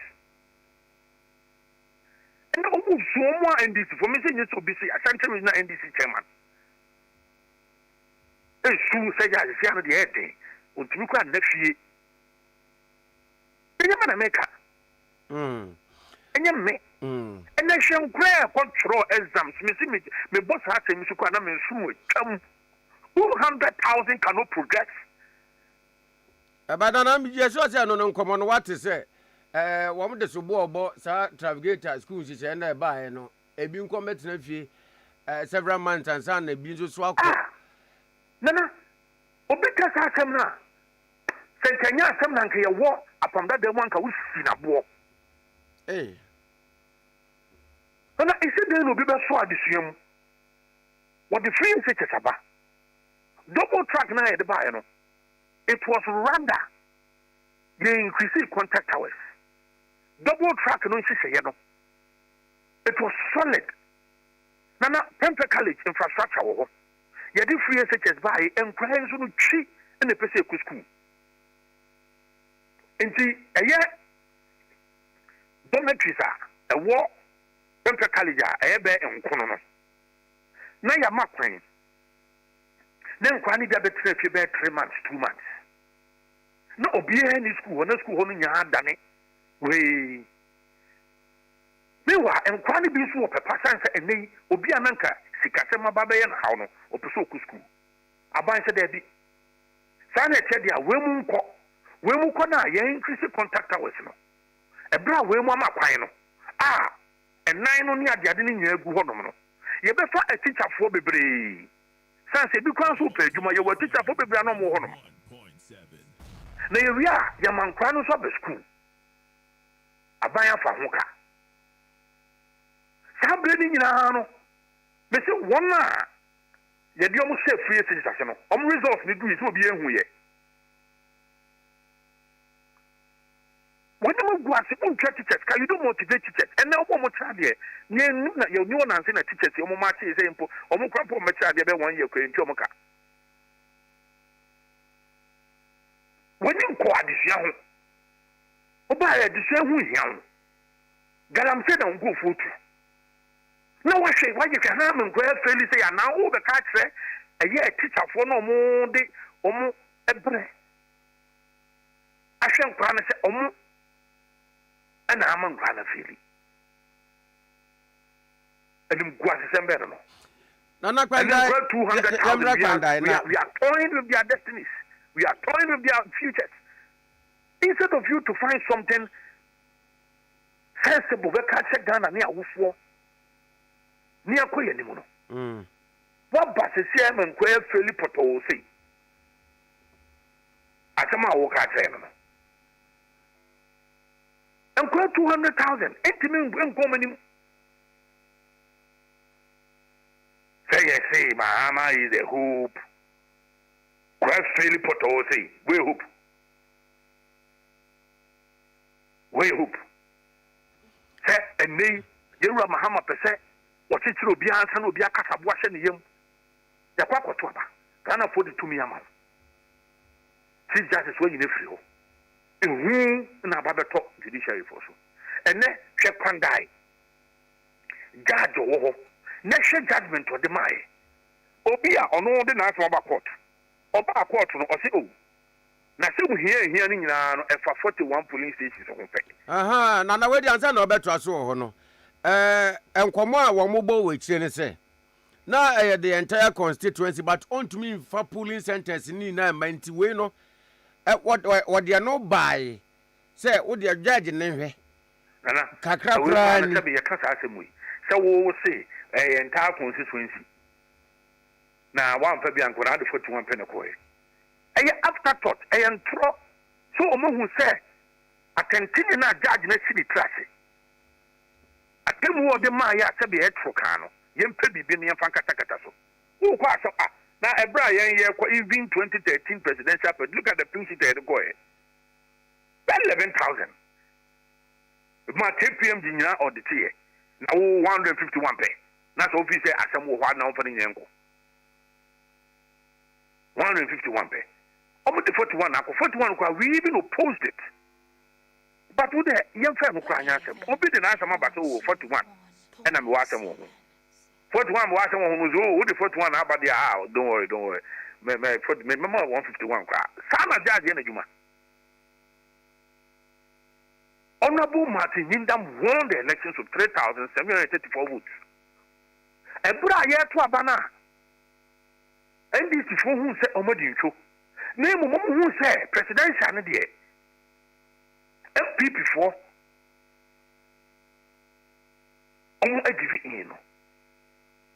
And there was that deliberate strategy all young Pony say Balobosuno, you can trust them. Omoya an electoral commission said that the whole in because we are not musical to the electoral commission. Or no Sabi. A year, I didn't feel one fan could one fan could fee. Or Tamale. A lot of the coalition, and some woman dear bank. Boise is there. Baby, one man, and yet, baby, bear about 10 or so constituencies here and all. Regional capitals. Judge, he said there be anywhere 151 in them. How? And when also the deputy say, answer, I'll be to be similar. Shall I say, near who say, Bassa, you'll be a course, Uncle Sono, and no, and young son, so bonny be about one. A year outcome, Nana. That's him and a pass also a tribute. Now, question the law, nine, some in the judgment now, the idea some now say, ask him. Regulation 48 of CI 41, I can't see. So, candidate. Yeah, coalition. So, agent, so agent, any who. Say, presiding officer, no, and my councillors will declare and form one is a one as a because almost who say, will you how will you so better than Casamema? Nanny, a ma, Jumedino. I can't see him. It is said, presiding officer, before my council there, the Juma be declare what the pink sheet declare from 8A in now or the again the BBA come on, not dear. And run the bejatum. I pay man a pass also with you. The reason is not candidate me anyhow, and as an agent anyhow, and don't you him how. No, I'm running who bad judgment, reckless judgment. Now, the America said one man almost made judgment in Nano. And you who be are the dear Baba judges for the movie. Now, Mitchell said there are bold ones out there. They should do their work well. But don't they say abroad now judge moi a quote Idi Amin. Now judge moi a case I Ghana Mremuno, excess a pet a woman running him. Now so no say Oba a citremu pardia and yet it be I was free be how. That judge I can't say we say when the ruling. What do you and Nana, whether I don't my ruling is or more contest to appeals court and no court of appeal. Yes, sir, court of appeal for in your Mujuma. And I had a court for parliament. You got my one now do ruling abundance saying you. Our hands at the more hands at you are making up in council. While ruling out the buy and say, Son say a terminal court of appeal, you know, you're betting not a seminal or medicine. ansana ye de ka akwa ye easy for say easy enye dey ye the vacancy bi aba say mpo sa na be na sa na the question dey ko see ye court high court e dey ruling by ye twen ya ma ne court of appeal asem ne fa bi kwa appeal supreme court ansana ye jatuma ye koye ye by election e wa asem no nti si den e na nipa wo di ruling aba na wonam koti kwan so sebe speaker wanya de kwa na do ruling aba ruling wa ha no wo blank american kan kwatro wa na do ruling aba so san say asem no e wo court of appeal no yen kan na court ni ndi o masem wi o mu di wi na 19 all this no na udi ma bia ha dwe na no e kwa akotia unim sika nko aban e ka se wadi e wo security ho 30 almost 39 million Ghana cedis 39 million Ghana cedis akotia na 90 we ina mu no NPP as a party mo boaboa mo ho asie say in an unlikely event say antentem wo court a na by election ne beba so a sia de yenu sa tenten yankoso obi an so ne nya no aye kamya ko cha asisi no de President Muhammad ne nkofo keka obi an tum there be some of us will never be quiet ne many mama ka che wunya ani da ho pefe sebe dokono a etwa hwe no bi ehu se o aben ediwenya asem a sebe afi na ye de ko wada it is clear in the face of the Lord that the judgment na papa na de ma otamale no bad. We are calling on the court of appeal. Say they should be bold to reverse this. This canker cannot be allowed to fester. And mo chama ruling abansa na mo beboaboa mo ho amaboa. Say ni e ko na papa na ma the bone ne de court of appeal will reverse the situation. This is so clear in the face of the law. Nana yanda jana pay. Yamenko. Henry Nana Boache Nana be a national organizer the NPP amanyokoni and then twetwe enkomono bringing the time to 41 minutes into 8. Now Genesis the verse 12 of chapter 35. Na wakase and the land which I gave Abraham and Isaac to thee I will give it, and to thy seed after thee I will give the land. As assassino, about the neck I say, assassino, or to be my Abraham, to be my Isaac, and Ababa drew Jacob on so was what the morning as if for na Ragnar Properties and Investment Limited in so. I once I see when would be a man Crawford that I will miss your madan.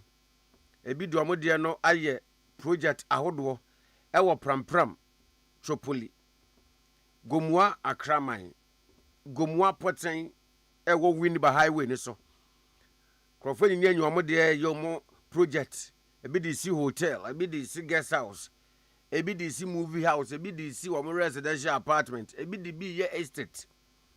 The Ragnar Properties and Investment Limited say womo nyanyi yimu asase no wonso so betumi abagibi cool price. Imagine asase anan keye 70,000 Ghana cedis no. Ragnar Properties and Investment Limited that is so e about 50,000 Ghana cedis. 20,000 mua eno maye free so. Asase anan keye 25,000 Ghana cedis e wo Gomua Akraman ene Gomua Poten ye yi 5,000 e free so amaka 20,000 pe. So, and import 20,000 na aka no, and 50,000 no aka no. Say, uni no bumpo da ho na utumi tua half a. Ye beje, ye di asase no be ma na de opeso ye bia wa hyase aye. We are making a 20 plot pe. Enti je wo de entem. Say wo pram Tropoli e ho ne na wo pe. Say Gomua Akramaya na Gomua Poten na wo pa. We are first come first serve. But you dientem. Locate Ragnar Properties ewa kaswa Akwili. What new market ne pe.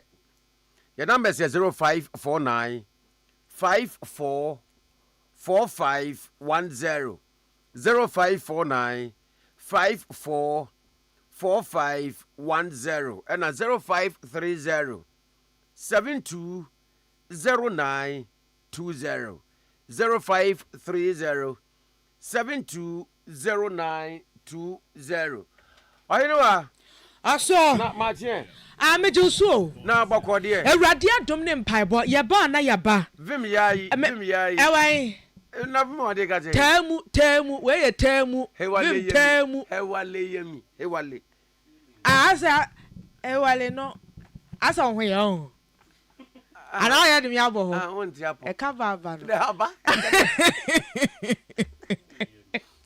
ahanti ni ana aka na say aje je hewale yemi na wonti ase ono so de dia ba feeling yemi ana say feeling wom and dey say meti ase ba hewale no hewale asa ho ye ana ho mfa anti na mfo nkranfo nyina mahwa mi anopa mi gu mi hwani maso radio so nti mo how do you feel? I don't feel Yam pisi kura no omo de omo nsa bru nkonyom na me ebe dio hey abano se abadwo chi se atemuda se oh my God mu bedwo pa chi se atemuda also but bokode oh we dey say dey me so me dey da form wo dey se ogina ho me kura dey me da form a che se oda otim ya no mo madu mbro nya de so mo ma one dey say atemutra obi enu obese atemutra besre mo ye dey betoa mo oh kan boko na manya ye de ni brebe ba beta musu ate wonya isa banda elections was exam de me am tim exam koso hey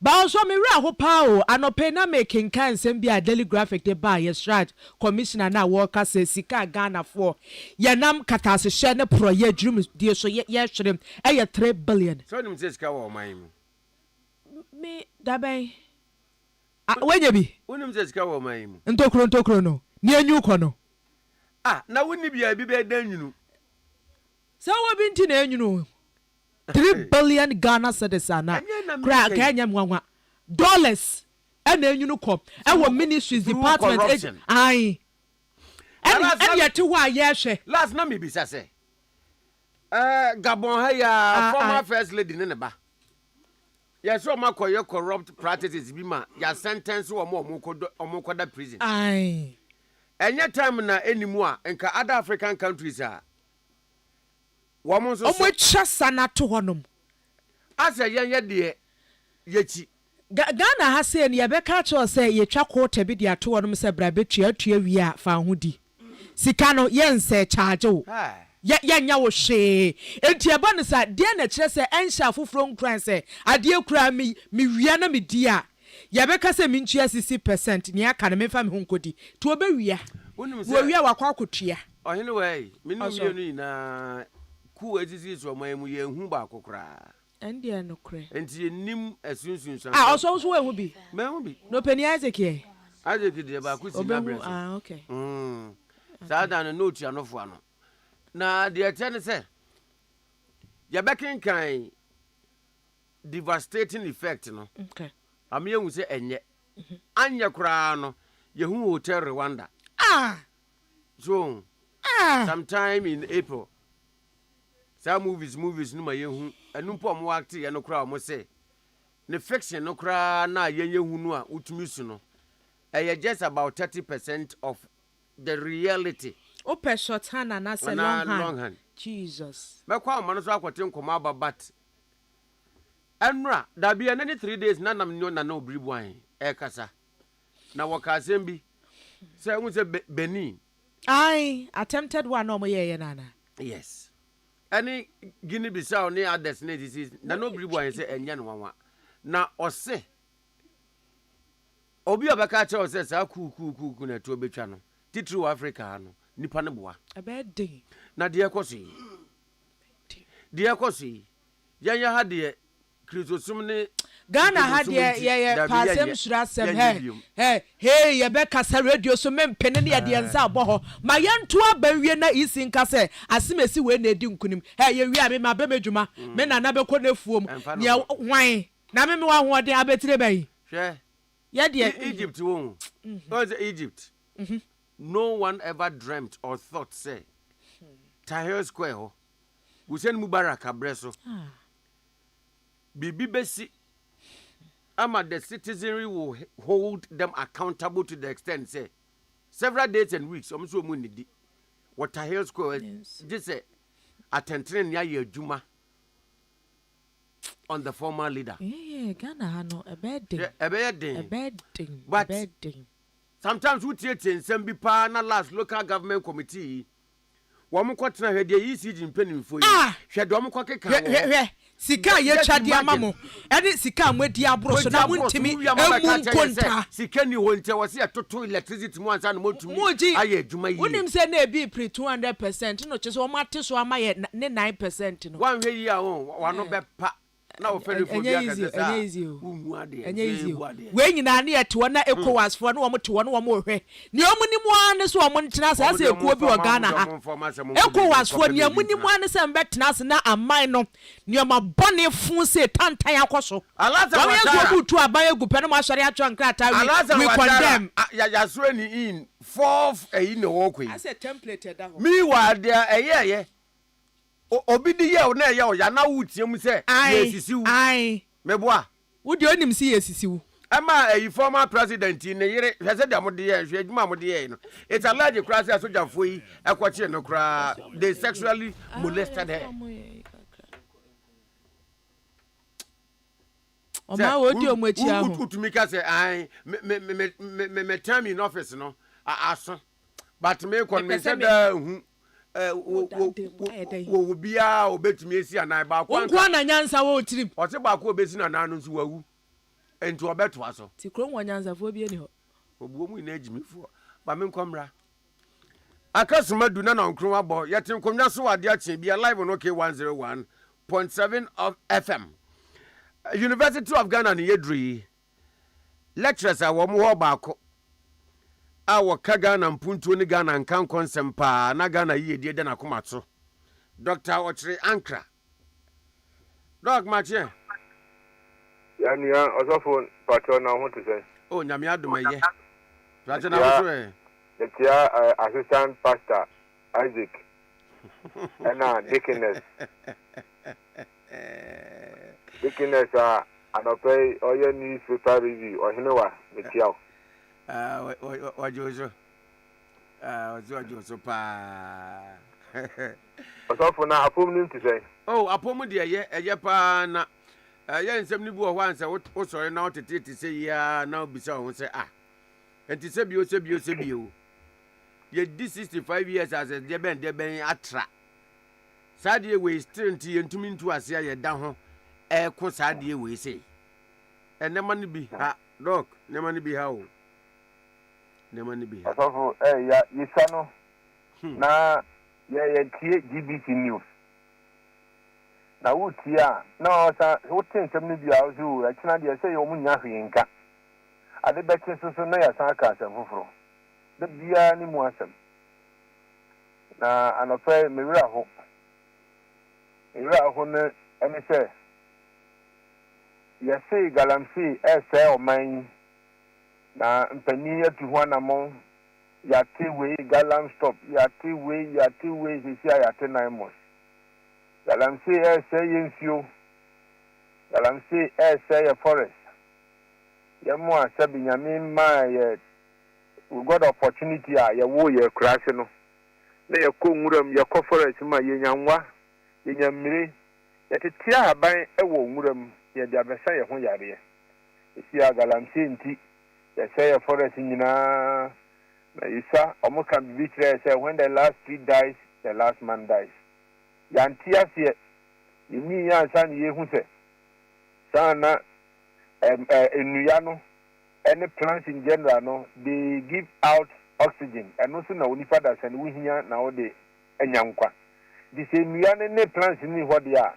oxygen na ye hia ye be home ne de survive no ye benya wen nti egusu a ye se nua ye se ye forest ye se ye mfia ma enkan na ankobra river ankobra ne ni aka utumi ekọ from a wo sabi nom onom so a esan haban ni ade na etete gu nsuo na ni nti onom a onu hu se wanom nsuo ankasa ni nyina na kwan bi so no efa so esan yare na akoso baako akoso mienu galamse kuro ya na enam so ma mejo mahama aminfo bi agye ne nkwa efiri ne nsam na nsenya senyamia mafia anka sojafo makomako wotwe so ebinom de tumi hye omunsam amko atake wo yedi hu koma obi sori osi yenyesi obi sori yesi yama tumi district police commander ewo ho regional police commander ewo ho district chief executive wo ho regional minister ewo ho regional coordinating director omunyina wo ho yama mutumi se yamfa ni yanku galamse na fa no pe ni ema mi yam sisimi a eya mi ya be 62 years ago empani nya adwene eya omaje so mbeti school sa school no enumu na memi nya nteteye ebeye o teacher ni ana o kirekire ni sa school yi empani amoakoata abubonsra ni ahemfu aka nyina ekotwa asase yantam to ho se ye de ba beti en kan ye friend training college teacher training college and ye friend college of education sa college no me nia me ko ye no ewo akokere ewo adanse mamu na akokere college of education ye dan ya na school fo ni dem mema no eye mienu pe ema no na eye baako na nse na aban asi baako aka ho ma no so abenya mienu na dan no mema no de mienu no baako so pa ye friend castle block ena liberation enso ho castle blog na ho ena na memeda osofo beji edi se castle blog na ye godam a ye de ko school a na nyame adomti enam so ma ye nso yetumi kira de ye na ye kire ni yie no castle blog na yen ye da no na chipe afeli ye ho ni yetu galamse yetu galamse wo dormitory na ti o ema ya nhwe yi a edan no bebu echire pe aden oyo aden ti sabi nti ye ni brade a na me sa ho wo de eniama bobo so nyina nsase akese ni hwanwa makose ni nyina ma PVOB open PVOB of blessed memory ubo ni din ya no won se obi so abo be medin nyansani ba ko pa yinya no pa ya ho a o wonim nyam a obo ni din kan sem ni si ya chi yetu galamse yetu ho nyina wie ama si ye betu galamse wa kokere dormitory a kufo dem neti ye tu galamse ho ema sabi ya hwe ye dan bebu we asem papa we ra ho I feel so bad about it ye mu bi wo ho a enne se ye kirade ye ne yetumi kire ni ya na efri ntiti ya ye nya wa kokere nfa so a ye nya sa college no so no sabi ye ntumi ntia school ne kada nti ye behwe ema ehoso ya se enu ana enti ni ekosi district police commander enti ontiye NIB ewo every single district enti omumpenifo enti omuntiye se nkofo otu galamse ewo akokere dormitory ti ana regional minister ontiye regional coordinating director regional commander of police enti sabe ontiye eya sefem eya ni wu na ahemfo ewa akokere wo nimnie kosi ahemfo ewo ho nti school na mo nananom school na mawofo eni onwo etwam bo won tomapo egina se o mepre amiesi school no ama school no anya din ama sabe yetumi atete adesuafo no ahemfo na mo wa akokere no enti montiye se nkofo otu galamse e o dormitory neti a o mo be say school no so ana asarbeti akun secondary school neti yetu galamse eti akokere ahemfo enti montiye. It is so shameful. It is so shameful. Say ye to homa sabi a meanful be ni greedy people yes say edit your school. I'm sad. Now I can assure them, me personally, me see me nim paswa me nya school no so. And any part of doa after school nim enyantetia ebua adekire e wo mamu and beyond. And yet ketwa ayabehema enipa kakra bi akose school no. Dog, the Bessia say, Dog, we petition e dey akomotumfo answer the baba petition near copy education minister. Doctor, answer the baba we no no, your baba petition ni demonstration no. Mutietie mu kakra no, e sha ase ache, anana nsen yansem na ye ken. Omo di kan etutu baby o se me di kaka so omo to PV obin pani mu ni ante se ni fi echi ye tu galamse o ho nyina ese ho. Oh. School back wo ho a eno na ye college na sas ni bi na omo try this secondary school asarbedi akon na chi so ye tu galamse wo ho nyina. Nti omo didi ba. Etisania ye kan ma 7 eba no mutu abedu achimota asisi omo abedu tesano jansi sana akwakoye. Into area how the almost 2 nyina say ho nyina and I say college ni dan na chipe e na omadu ade eti sabi yenya sika ni nyina wie na ye say ensuo nyina ye say bibia na gold no wo ho ye wo sika doa ye be dey didi now Ghana is affecting crop production in future you bet you nya farming a combat me asi because as some say na ye funtum no say no udua ade akura enye yie bio ye kwa kwakere ne wo mme wo ho a ne enu mme no e de nu aduane ma ya odomati ne wo anka wo ho a na omotete ma ya me yedi e wo dan ne ho omotwa ni nyina say no galamsenti afa bi odomati no aden we bi kasa na e di ntra wan hwa no wanu akopa na sabio ani ni fia na mi bi so mi si akokere ahemfo mountain ya air coffee ania mo nananom the legacy they left behind so motumi asi college en kan na ne from college oni from Adansi University school ye ko mu a bosomi na polish ushu because in futuro kra school fefe enti say professor say free mu aba engineer say free mu aba mo tra mo ma say school ya etoja mu a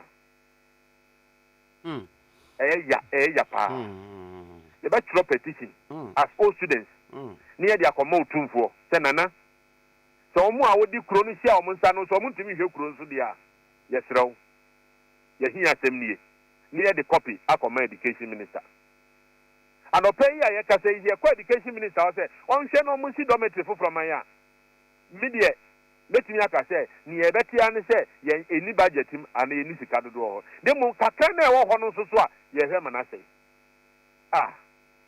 aden tudaka fina ya mrade say ntuwe maka ati obi atwi nani onfi no next step no ye demonstration won sada na wo kan ye demonstration chenche pa send ye enche ye be demonstration kese pa frɛ all students nyina fe na ye be church ho Ghana de bibia ye ko school nti ye di mraso ye ya tretrefo enti ye di mraso ye be ye church to all the necessary authorities ni invite all the old students some messing ni enkoye ni ye na ye school no nkofo person mo say no ye wia na ya ma date a be demonstration no nyenye obabi ebe wa akokere hwa ne ebe ye no nya mama nsa nyina ati yanka ye wia ya the petition akomo otumfo say nana wo school kase wo wasase so ebi mo te ho aye hwenhan ama nkofo say school no nti nana yesrew asase ni nyina wo na ya odia nti nana kasamaye ye wia ya akoka kire education minister if possible I the back wa interior minister is getting out of hand. Very, very disappointed this morning. Ya so pass my catch and Yamia no catch from Anti. Ya say, Yabo hon command pay ewo okay kasafidi see penny for a better not woman to one amona and one could do demonstration a petition tro emwa. Doctor better shall pay. Yes, my dad, and yes, I'm not so pa, you are wanka. Where the uncle ball can man penico for interview ya delayed near ya. And I watch you dear train tree. And somebody were as an hour some come now walker. Now so Memphis and can man penidia barber to say. Then I quack as MPP or one at the gate. Wamunku Guamina. Although, Sabe, Yes, nyina nkrani mu ntutu nkrani. Na mood am wo mu nye. Ya mitumi hu. Sa mesro na be ma me ho kwan a nkechena ne ni we ho nkomo. Galamse mood na me mitumi se de wo ampa o kasa no mitumi se mu ya. Ya din komo besi anopai. Yo, so for me that. Dr. Chirankra a lecturer at University of Ghana. Anyway, also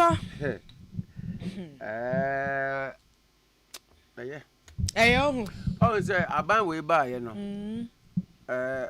aban nyumeku no ba ku bi oba ne da no okay na sa oba no ekọ radio kasa fidie bi so ekọ bo de urubofo ne nsamtwerefo amene omi no kan ho say we are not doing enough in the fight against galamsey na mkachira wo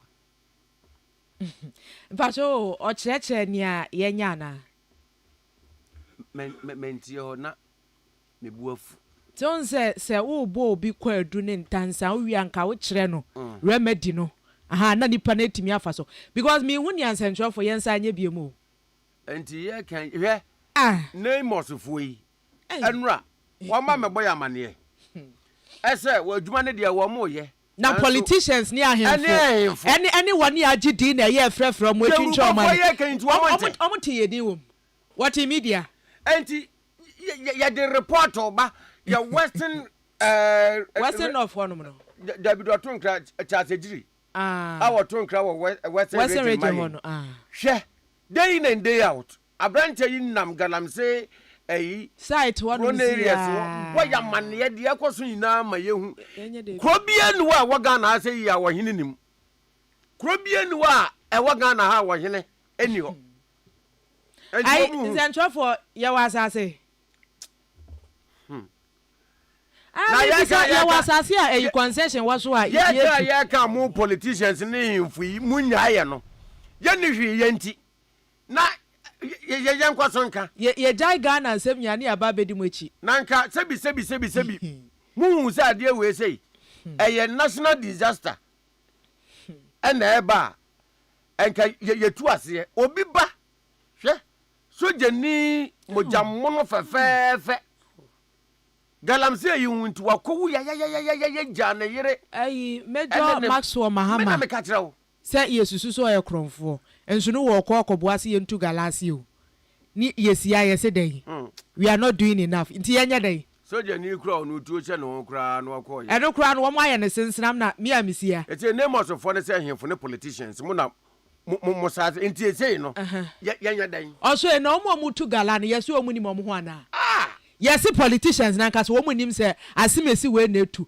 eya mo nka no kura kakra na munja na atwom no na atwom na doso obi aye ni interest nko a wo mayi adai me catch your plane me galamsey asem enye se bi atike se no me na me beka ha me waya dai wahine wa da bi wasema me kan fa so ma so de ti se amambo obi abrese o se de awo kan ye pan so me mfa mati bat me mfa nyeduma metie bat me mfa nyeduma obi galamsey wo mu atwam ko wan me ka kura no meyi mani afekere meto adai ya no betimi aye me afekere ba meyi mani afekere me nsa also to de bia utietie nsem no bia ya na ye hyi kura dodo hwede doctor adai otrian kraken etu abakwan ho keteke kwan nyina mutu sukuu dan ho mutu adai etie se mpanifo ni kuro no so mpanifo ni ho DC ni ho MC ni ho nom minister ni ho chebia se nye police station ejira no mutu adai adi asem no wo mo hwe a kire yi dabi na police station echi kura wo mutu na dormitory na dormitory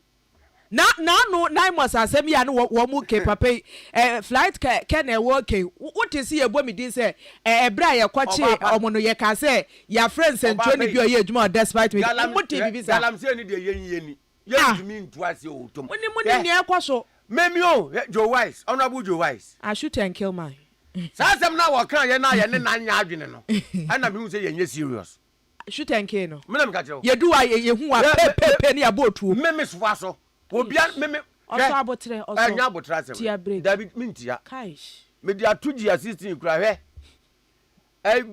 Ashanti go first me boa ai any new month for omunu omo concession omo me patrol pi wo mu ni gata wo bo ho ban wo mo pa wo trespass wo mo ye odan wo mu di ujuma posifo no sojafo no so individual companies mining companies ewo some measures yi di bo wo mo concession wo ban ya no ma mu na ye yasas na so bi ye yi a wo so kwotona kokrokro asi enye serious about shoot and kill ne dia daroma also ye review ho de obe na bon say ekuokuo e na right fu ebe so this year yes say left say we right we boy human right nyame ncha de enye right nkwa ne ho yes ye human left because me hwese ne COVID-19 si ye ne enhihye ya mpanifo ye ya enti COVID-19 ya de ne galamse ne na ehu de maganafo COVID-19 ne galamse nye na ehu e de magana fo a yentimi emfa nhihye anu odin de bia wo bia ba ho se ma ye bibi tax force ya hodo a yete na anu hwe tax force ya wo muti se ya from say blue water guard for ya eh galamse boys nyinse wo mu kodi wa kwanza kire wo mu wom kwa ya sa galafo ruweska wo manyinyim wo manyinyim bebre gas si ya ne wo ma anete last bagu bia there is guy dey wo video bia me no bi gaza wa kan no de mozi one day mos ebi kura ya eyi between na e ma galamse dem si ya wo gba no tojo se me me di kwa mema na ewo mu no e between na ma galamse fo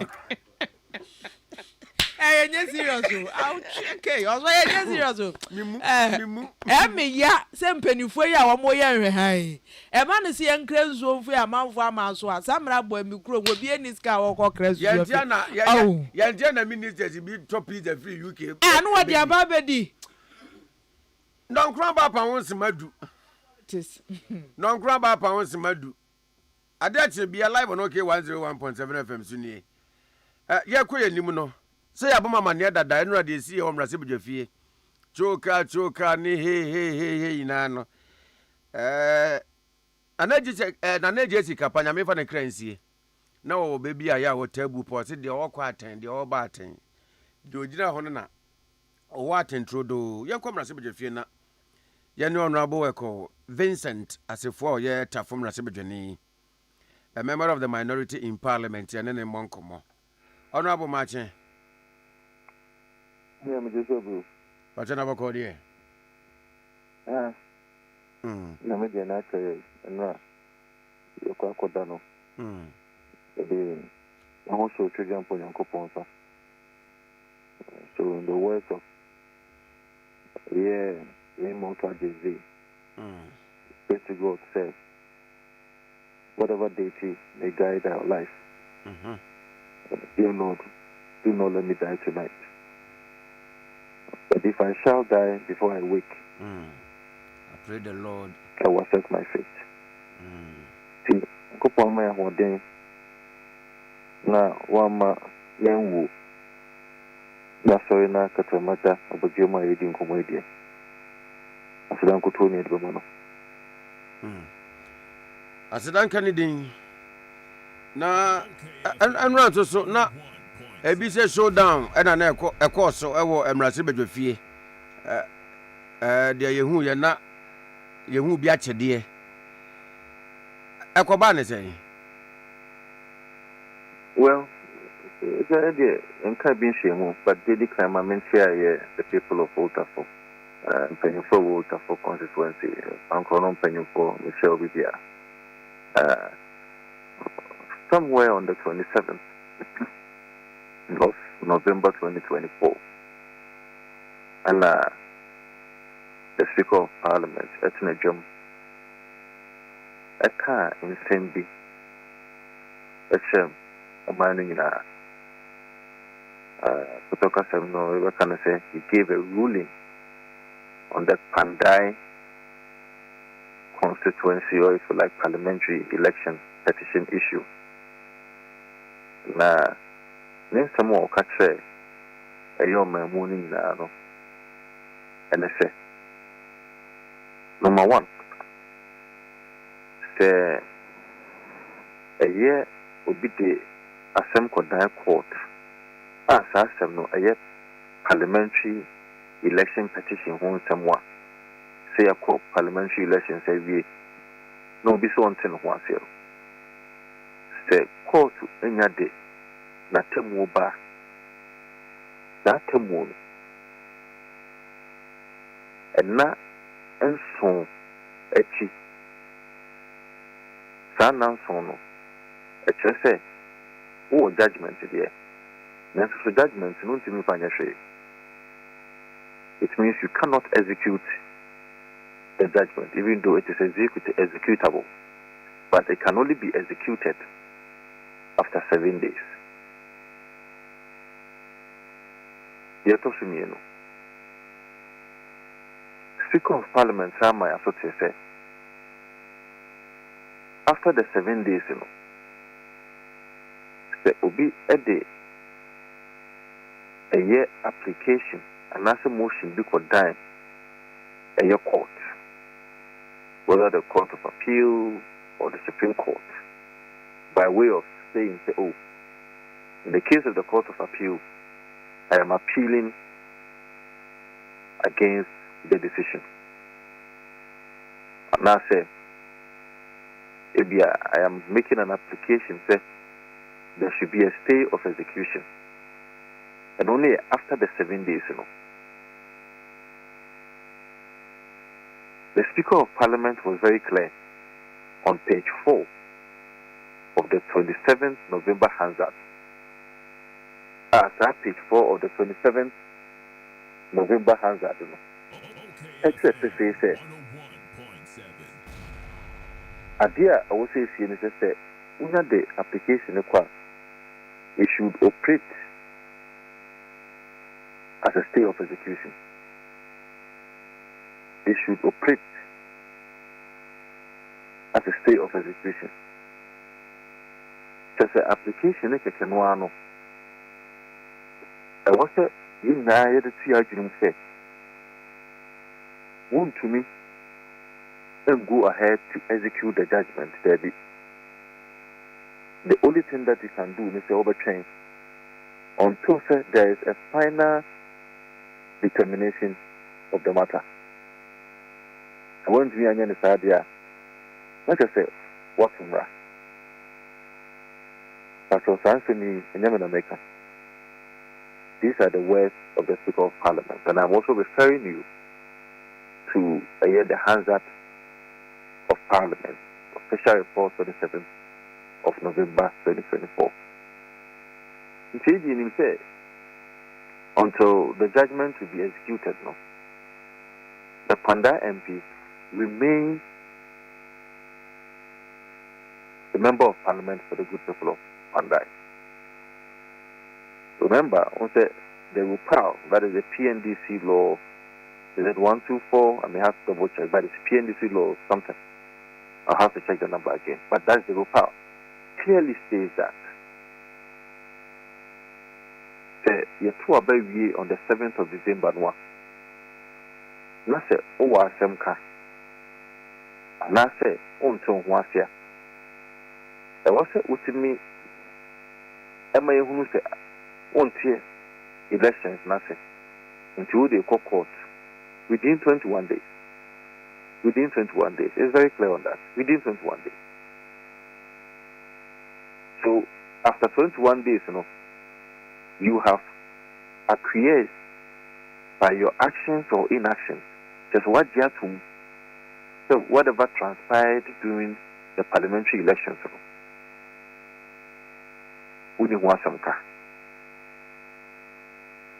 In this particular case, the NDC applicant, I don't know the assembly for that court,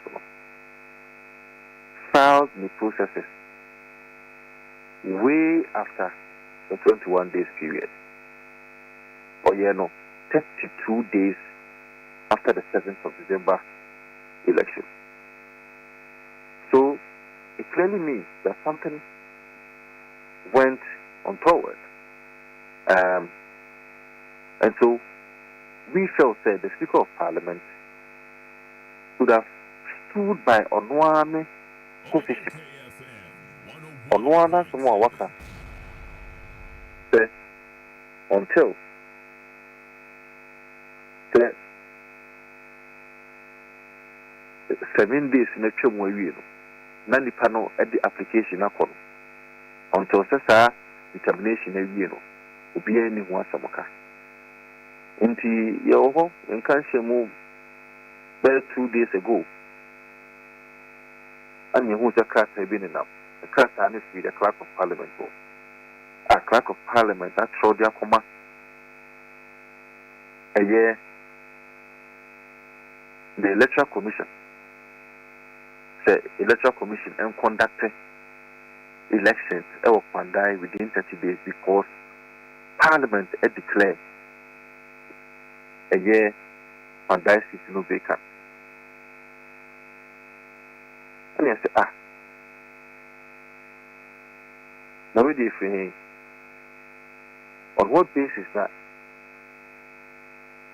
Speaker of Parliament it immediate side you? Because one waka we can forget about the CI 19 and the amended CI no that is I think 127 or 134 one of them. I know no Casamra. We don't forget about that court of procedure rules. Now, first speaker, now I'm ruling. I think I'm will be crumple and hear something different from what you have said. Nanka one Casano, the Wawakan, and I will any different. Today, one year say, and it's idea we have to make sure, say, one, you will vary the other paper in Parliament and bring a motion, an urgent motion, which is of public importance, which affects the fabric of our constitution, the fabric of our democracy. It appears to us that there's a certain connivance between the leadership of Parliament, the executive arm of government, and the judiciary. And you know, in general, in Parliament, we do not want to allow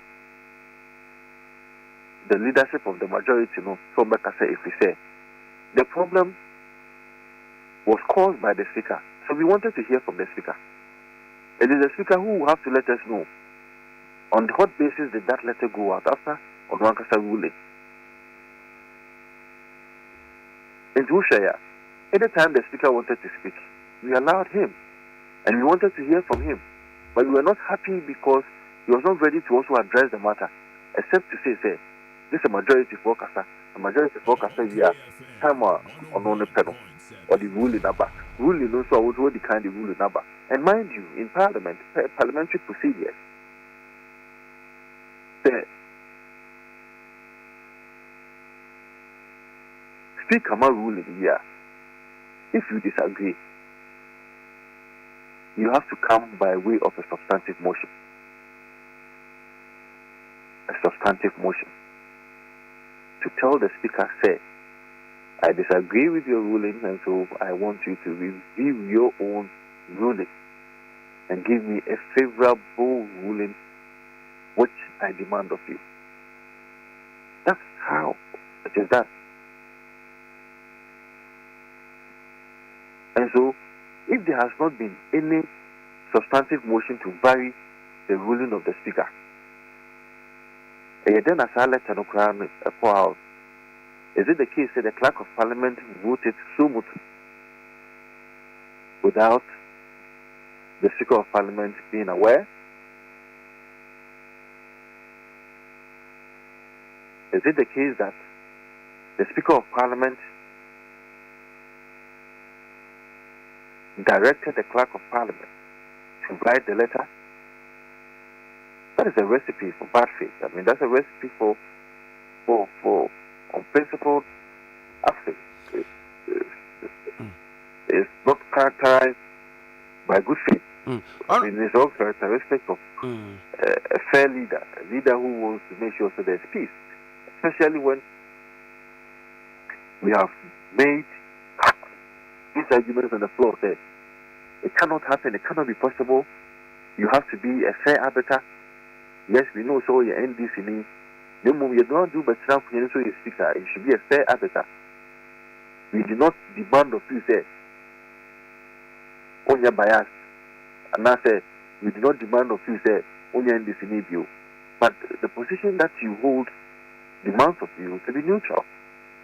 I mean, that is the only way that we can have parliamentary democracy to the level that we expect it to be. And we decided not to cooperate with them. Over time, I started a year, the approvals of the estimates. We have largely cooperated with them. About 98% of them, we have cooperated. In fact, I had cause to even say on the floor of Parliament that look as if the ministers themselves are running away from their own estimates. The ministers are supposed to be there to defend their own estimates. In some with respect to more budget somebody about. But we allowed it. Sometimes we allow their deputy ministers, sometimes we even allow other deputy ministers, sector to even lead that discussion. The laying of the paper, the debates on the paper, and the approvals in the ministers and deputy ministers. Sometimes it's even done by the leadership of the majority. And we have allowed all these things to pass. In fact, we have cooperated with them. So we do not have a problem with respect to almost estimates a person. But we felt that it is an opportunity for us to make sure that parliamentary proceedings will be put to a halt. Then after parliamentary proceedings have been put to a halt, we resolve the Pagdai matter. But they were not ready. In Russia, it was shameful. I have never seen parliamentary proceedings led by a Speaker of Parliament when the House was that chaotic. People were standing, people were shouting, there was no order, and they still went ahead to almost lay papers, almost passing reports. Some of the reports were not even ready. In fact, I am a ranking to the Youth and Sports Committee. In my report yesterday was taken. Reports in the saying ready. In fact, the final report has not been brought back to me for me to know that indeed it reflects the committee meetings and what we said to the minister, what we said to the budget. That report has not been given back to me. Yes, it was late and passed yesterday. So you have a problem at hand. The MPP is not appearing chaotic, no. The MPP is not interested in becoming chaotic, no.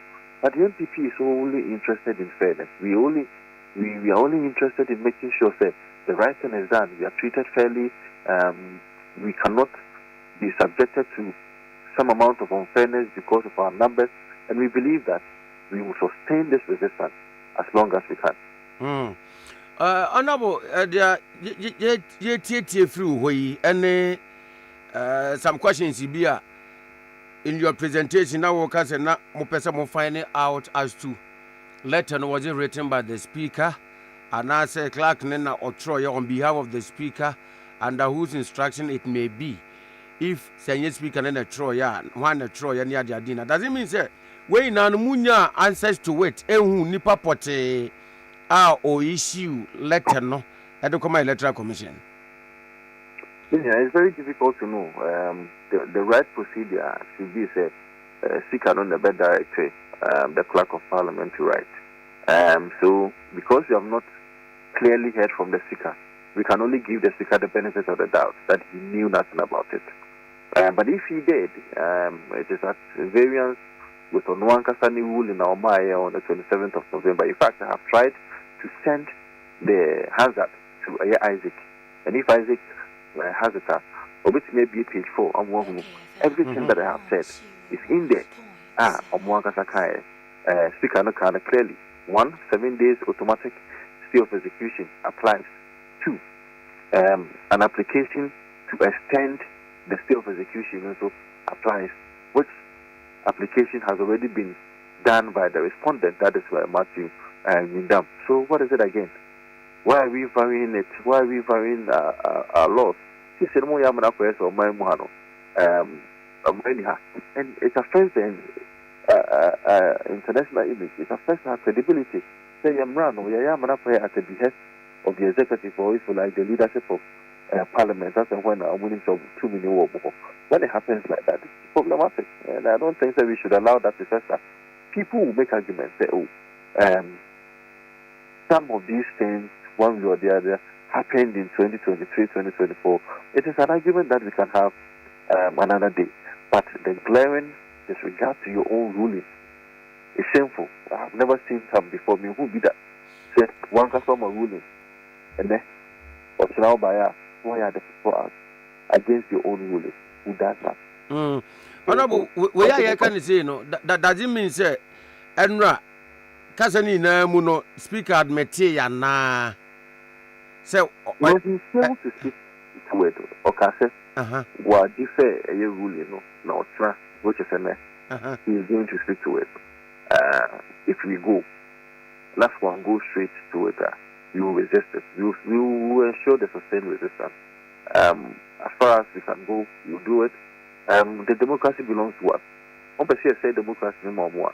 Maybe that is a tangent that they want, but we will make sure they just sustained resistance. We will not let them have it easy, because that is what they want to do. They just want to intimidate us because of our numbers.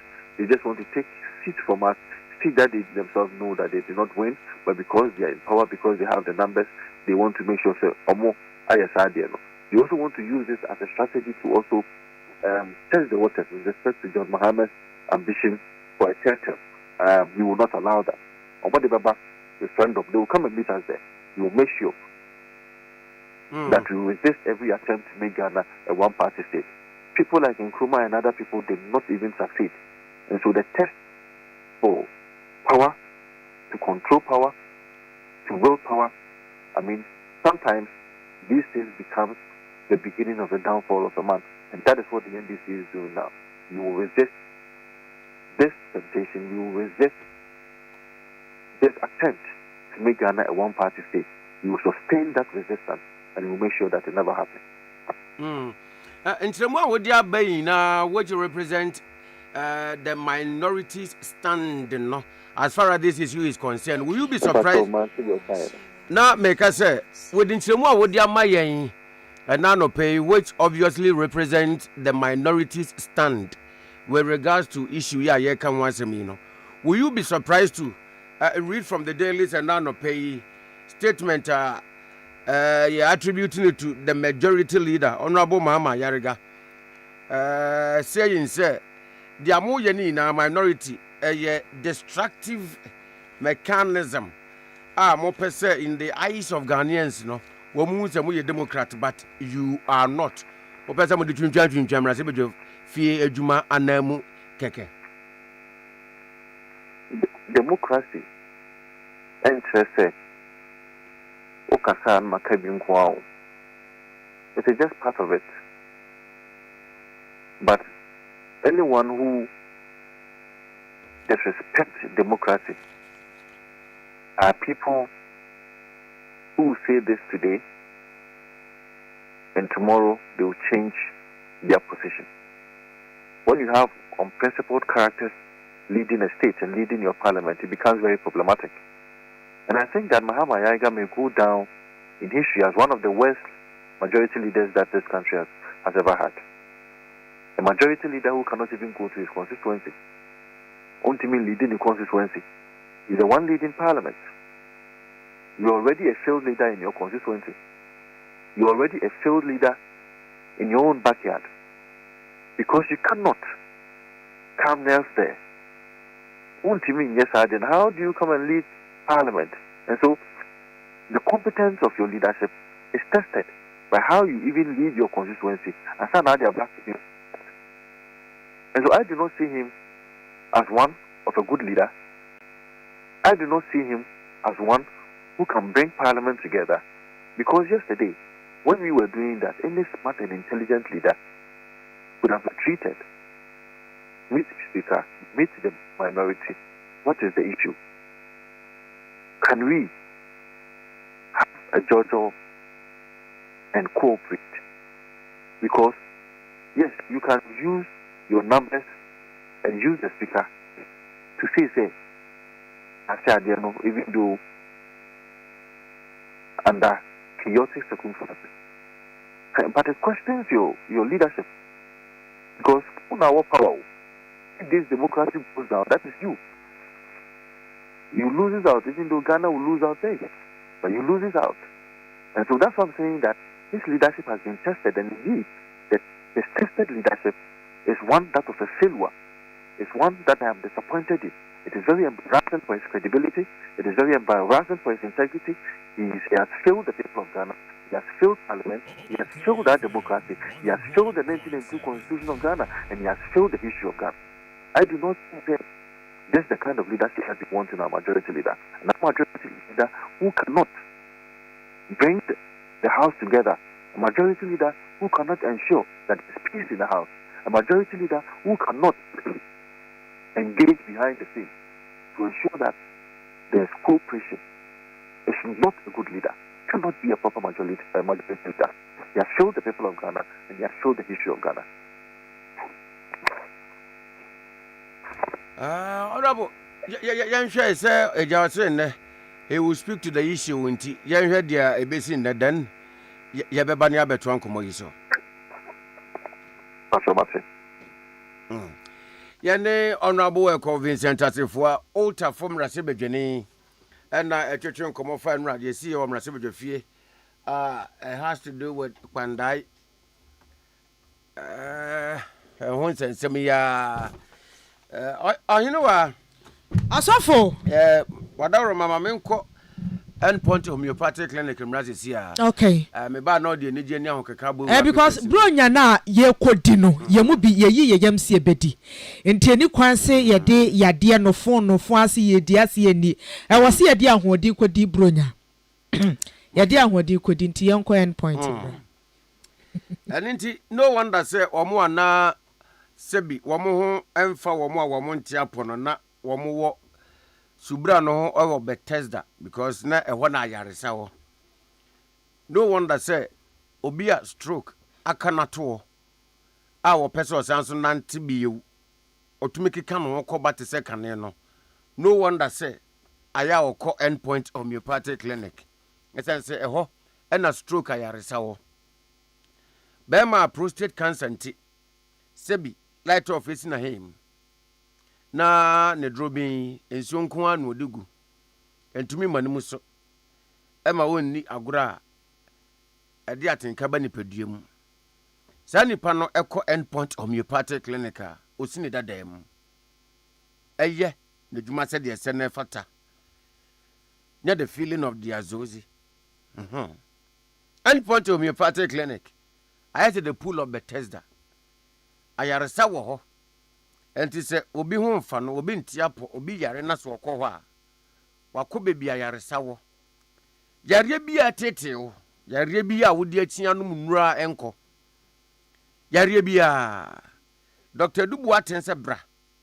Odi ane se odi etu gidia na mo na bra keke. Yenam homeopathy kwan so besa o yare. A side effect ni bia ni akire. Yare be kwa mo ho ato. Oh, stroke for the baby that I'm watching you. Which are not pitting no make Jamutna and one more private car. Sense of Mona what dear Bem Mutminant, the senior to some what dear Bem. So say ya worry 5 years, 10 years in to me. I want to catch you.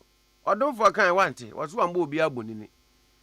A beer be na ye, Osia Quine, Ewo area muho. Oba endpoint homeopathic clinic a wo ba ne be ma de ayi osi akwanti a muhiem all right but we be nge emma no roadblocks ni na endpoint homeopathic clinic be ye free ekwan mu ama iye by this time na mo ya outdooring ya work sprinters road shell signboard one tema community 25 ya ben kwa na so hotel Kumase kronoma buohia ya ben angel school complex no Takra de Anaji estate Queen of Peace ben Anaji police station. Dr. Dubuaten adoma wododom ye de biara da. Sansa no beko consulting room no. Woni ye bonkomo. Ema de na ho mfa no de wanti apo. Eka de ye na kire no. Na se ho akwankyere bi wo a wode ama no. Ehia so ba hospital to so a wa ma oni na ba.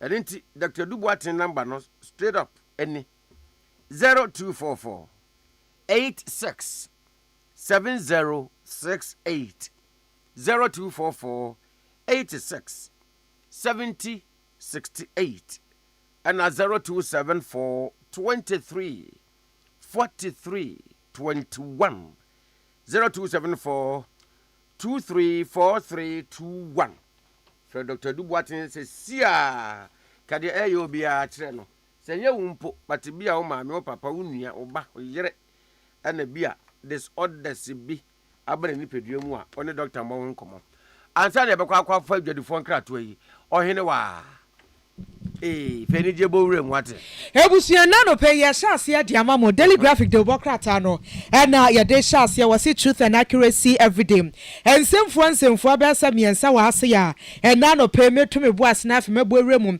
na medi ama oni edi kan tew na yetimi etwa ho sima aba Kwanchefo Penimicha Commissioner ya wadashraja no. And was sisi and my gun wobu nkonta. Waye multiplication by elimination by substitution. Na rahusem kesi pe uchio munese Ghana ha. Afibia ni sika ye shrenam kata se shene proye drum die kankan so eye $3 billion was enu nti na ama Ghana yentimi enyini enko yenimu a na no pay daily graphic de bokrata no wobo emu amane na wo ye no sincha asamba akoda ha sei minister wonya ne baby ko defense minister besi na Ghana for yesu kura yensum wie ye Dr. Edward Omaneboama ne mfoni da se ne yanim so omane de ya na ye wie nanso abusua ne kira se nyame ya adomu a memenda ne kwasia da wade ne ye ahihya so kofodua ye no ewo epaye mantema na no pay daily graphic ebo emu amane na ne da ba ko ehu hia Ghana for pa no ntimidi ahya last enie Enra se wo de ni chemu my Ghana mra sebedefia showdown matchra wo showdown pa koso na efiri hwan ya fa dom kuma ne se hwe ye shaw ya no so nanso ye ka kire Ghana fo ye se kire ye sie aduasa mienu aka kire Ghana fo se ye mighty minority yen banda abato no ye pepapa akonya no ye te so yenyemu da yenyemu nanyemu chena enti enra se no obi ntimu se bia minority for no so omo hihye hu kopie mo parliament no wo nyina ntade omo hye nyina etuntum wo hwe ayi ehwene bodesia na etuetu omo hwene a nose mask na ni nyina etuntum no omo se yen si e ba betena se na majority mu dosu nti Ghana aso krade ya wasema mpempi yetade tudwa se majority beko omasem aka have their way nanso minority ne bia wo so wo kira wo adwene nanso wo mra ne enkoso ya kwanda diem wo ma nansu so anwene ho na anu ya temuafo pani wo si ni nkonwa no ye nim se nipa wo gina ye Semra sebedweni Martin Yindam said that wontimi ntena se Emma MPP amanyo company for nsensi fom tino wa file bibi a friend says stay of execution nyame ya adoma December bosome no ne de atoso edu na asem wo besi hu nkonya wano kura wa kan se ne chiame hene wo my Ghana mra sebedwefie wona temu otudwa kire se akonya no ye mpan ne dampan sa ye nka se vacant ye betwen se ne be ya court besi ne nkonya na sa se wo ye ho stay of execution no na temu de atudwa wo mo so wo te hwanom krachi ni wo oh my Ghana mra sebedwefie atron krata de akoma isi dwemtinenim je mensase akonya nda hokwa enti ebe ya won chance se wo boaboa no sa bato basom e wo kwanda na wo mo se hwe yes asit no jejai se mo anhwe antwea wo honom eni sansam na Clark de tudwa na ye ma ho kwan ne e ma ho kwan chena e ma government businesses entimi nkoso nti enra mesi empanifo mo ye mra sebedwafo wo mo de wo mo nsabo table no so a na wo mo tonyom ye nje mu ne enye mu chena ya kase ye beji aboso no ye ji ata ye ni ase ti yesi ya honom na majority leader ma ya gasio ni amo ye mu nyai enye fe ohun na anu na yesi nkonwa na ye kasa no na nipa wo tie konwom na enye speaker Bernard Ahiafo nti we speaker ba munya abotre na menkyerechire memmu akire mma no na speaker hu ne yakọ na anu ada ena dom kuma ne se ye mpini ma nkasa anu say do you know me nipo akasa do you know me no majority leader was do you know me na minority say ye ni mo nya wo ne mpini antimi nkopie mu abato mpesua so wana ka kiro se ye ni mo pa enti ena no pay daily graphic do bokrata no ed munsam dia ba nu akoka wenche ya atwi ni timi mpini menyintum ni nyina mu aye kasa kura na speaker dia government businesses na ekoso betia ne say speaker wadi ba ko afem. So all those who concord say I, but na speaker catch them. The eyes have it. As any in a minority is one dear baby omo ejina no ehwa na omo da so jina na so enra ruling ba ko etwa to speaker kan ho asem ne se ne esi koninti mu amogitum si yempon yemfa nkosi no mu mpagya mu nsa ice no ekasa na so no enya no so ye hwan a yesi dom kuma wo my Ghana mra se bedwofia ena no pay daily graphic de bokrata no wodi mu nsam dia ba wase enra nkwada na akopia mo gallery e o parliament no wo mu hwedi no wo se parliament ya na se efie foforo mu ena obi ka chom se parliament we mu na hyemra de mamo we mu na hyemra ema woni ya atemuafo achirechire mu ena no pay daily graphic de bokrata na yefiri honu mu a oso meto aso fa ba ko bra na Ghanaian Times de bokrata na ya de to aso edi amamo na Ghanaian Times wo do ani kire mu e wo krata fa to so dumienu na wagina so etwa wo ba fefem waba konofo waba wodoni pagini ni pahosi opilidia yakodon konfoni edi abam wano aye director general edma CID ye Ghana Police Service asem wase enrada CID mpenifo ene Bank of Ghana esi wo my Ghana montene so na wo monante sie nyina na se bebi ti se tudu Kwame Nkrumah sekre airport ni osu ya na nam hodman pepi obo se mrantie bi abasesa skana Scanner, me what dollars wa me was safer. Abochi for no, One was saying $1 ni bisan so ton Abraham when need to me krata. Enti CID penny for say nada what two or bossy or sim international. Yet ye do na or fair dikime. Yes, there was some you know say. Oh, say GCB bank no. Nenche pe abochi for ni bijinasi on map. What one was sika. Frefren kofo $10 na se for the mom na ya chini pedika ya chini pa 29 ebi eye benifo ebi e togofo Nigeria fo Nigeria fo ka ho na Ghana de hye ka ho na sika ya gifri wo mo nsam no ne edika ne ya seed no eye 1,266,770 Ghana cedis sefa eye 100,000 sefa ena naira no eye 3,383,570 naira ena ne wo mu phone so 3 million na meka ne wo mu phone so eye 1,266,770 naira eno na wo mu phone so America sika ne ka ho bi $5,105 eno so eka ho na eno na CID penny don koma me wakasa wa kire se wo mu yes operation wie ye no eno wo mu ja ho ekopie mu Ghana Police Service atna kese ye won kan don hwere ba ko echi wo mu se sa site na wo mu koye operation no e wo tudu ne sekre ne airport no su no wo mu sanso akọ biom wo mu du ho no a emrantie dumienu 12 asanso akogina ho no ya wo mu sanso eton amount $4 ni amount for sefa ene naira na sefa wo se no so ye che wo mu eka ho na ekosi enipa aduanan ba ko wo am se sa operation ya wo mu kan se wo mu hyase somewhere August ebesi na ye kasem enipa aduokron suspect ena ye nsa so wo mu pa chi a amount for amanso sika ho dwedie wo mu dibra woni tumi krata enti nsentwofo kra ne ebisa ma me donkose ma me wo ba tampa anya bia sika ya mu nsa so wo mu pa chi a magie mo ben den wo mu sio wo mbebo akire e dia ma Bank of Ghana penifo na saafo no so etimi aboa e ma hwehwe ma pa etimi akoso a ena no pay Ghanaian Times de bokrata no wo bo emu amane oso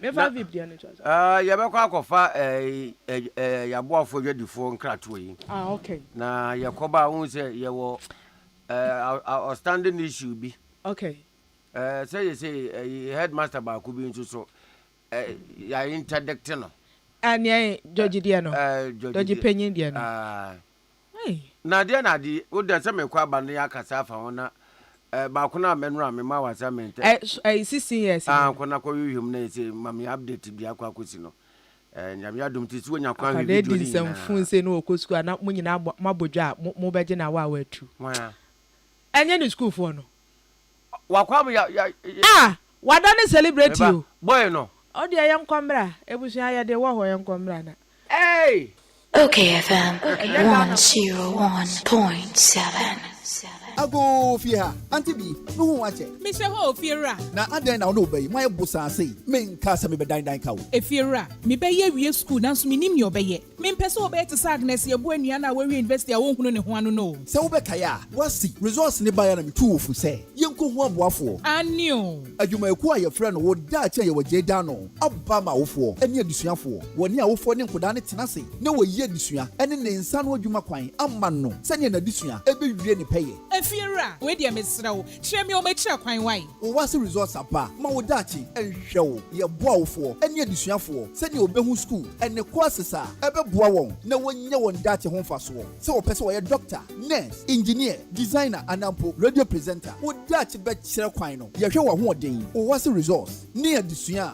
wɔne gye ho frɛ ana WhatsApp wo daakye ɛwɔ 0277 496 641 ana 0596 612 655 wo daakye dwe daakye ho ɛnɛ Dr. Brane Champon oye se kutu oye se bamo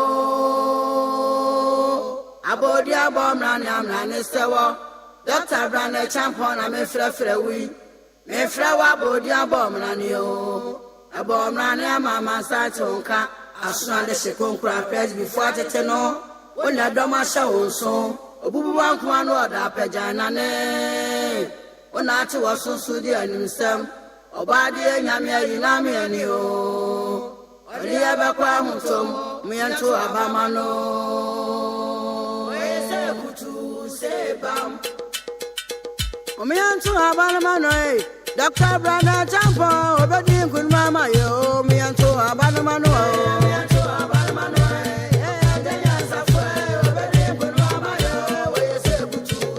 Kwame, mi ya umwa me ba panyin kane no ni made pa. Na so na se boa no obon. Me dwene ho amenti ase. Na so we dey simple kra. Fa no ko White Stone Dental and Eye Care. Na yen checking anima no. Oh, jai samani abrewate. Me ba bo na me ka asma chwas me fa ne ko Eye Care clinic. Na wonnim se enkwada bi wo no mo a. Wo de sua enko yie nyina no efi wani. Akwada bi wo a abra teacher ni kyira de no. Won hu ade ni yi. So wo tie anima na so wo tie akire. E ba ne sa. Fa no bra White Stone Dental and Eye Care. Ni nya nhwemu mfa na ni no ho. Bia entam so yebwe na esia no ama no ayampa o na sekro ne yade no eba emonka ye wadwe o se bibia ye fine wo be ko no afimu one kwa check up awani ho kra no enyem pre no White Stone Dental and Eye Clinic say fa wo no wabusua nyina ebra na yenye nhwehwemu emfa mani ene mo se ho bia no yebehwe na esia no de ama mo ye wo abafu mfidie ultra modern diagnostic machines ahodo a ye de ye sa nhwehmu no ye dwuma efo nso de wani wote enti ba ye beje o felso White Stone Dental and Eye Care ewo East Legon ye be MTN office kese no free was 024 225 1983 and 024 Butterfly sewing machines. Every tete sewing machine assume yen for over 100 years ni. Every day ya ANT. Nankani and Hagan Limited. Ankofe Piaba. Ejuma Equini exclusive agent. Emma Ghana. Adepam 4. Neye Penny Binio. A free hand sewing machines. Domestic electric machines. Industrial sewing machines. Decorative foot machines. So, Yawanakai electronic and household appliances and so. Air fridges, freezers, washing machines, air conditioners, gas cookers, any baby. Nankani and Hagan Limited. Ewo Enkrai Yawo Accra Central. Former UTC building no more. Eben Rawlings Park. Yawo shops on so. Ewo Makola Mall. Any trade fair center share ni muwa.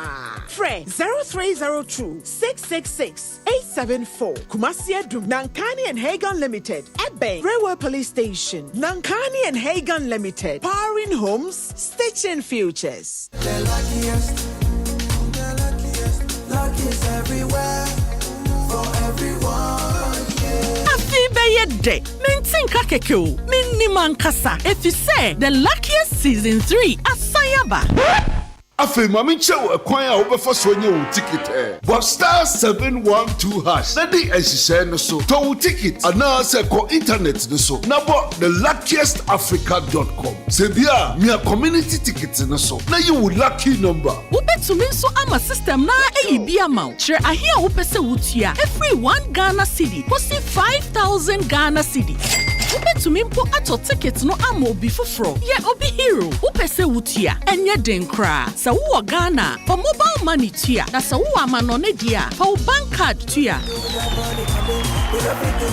Ticket baako ebo sika no ho empay ahanum 500 times. We ye massa ye pe. There will community ni benyanso. Betimi aye emohu edu 10 times. Inti yen kambom na yen lucky na lako bebia. Shawo hoso enye ma wona wondi infiedu watching. Luckiest jumedie yi enele imrate chire wo Caritas Lottery. Join us for an inspiring night of Christmas carols filled with talented voices, joyful melodies, and the true spirit of celebration, laughter, and pure Christmas joy.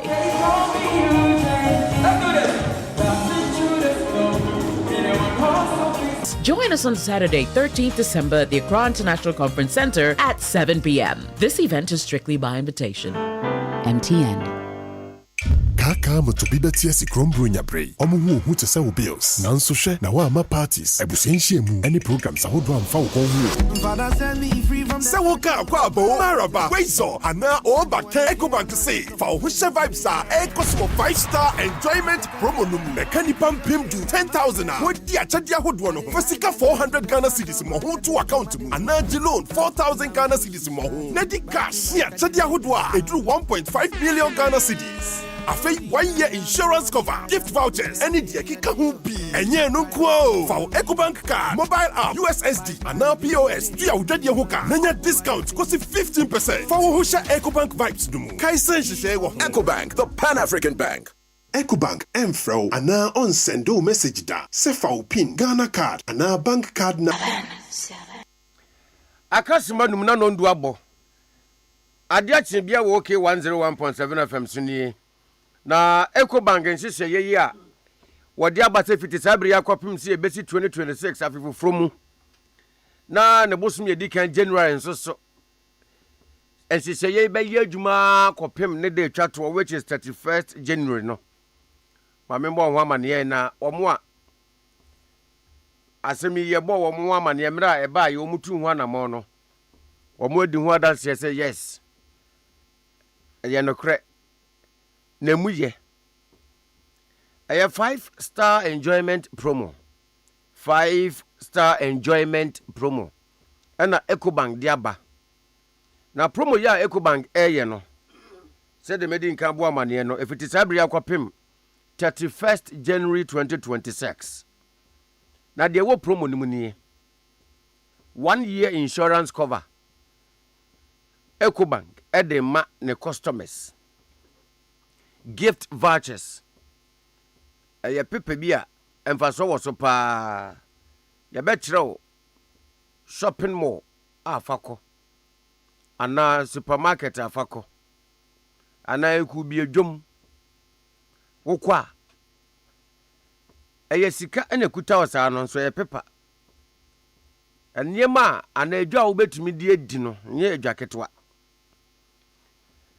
5-star enjoyment promo yi 10,000 Ghana cedis multiples let's say P Ecobank edema na Ecobank customers edoso Ghana hankwa ya doso nanso emu 10,000 ena Ecobank 5-star enjoyment promo yi wombenya emu achede Achede ne kese pa ye 1.5 million Ghana cedis.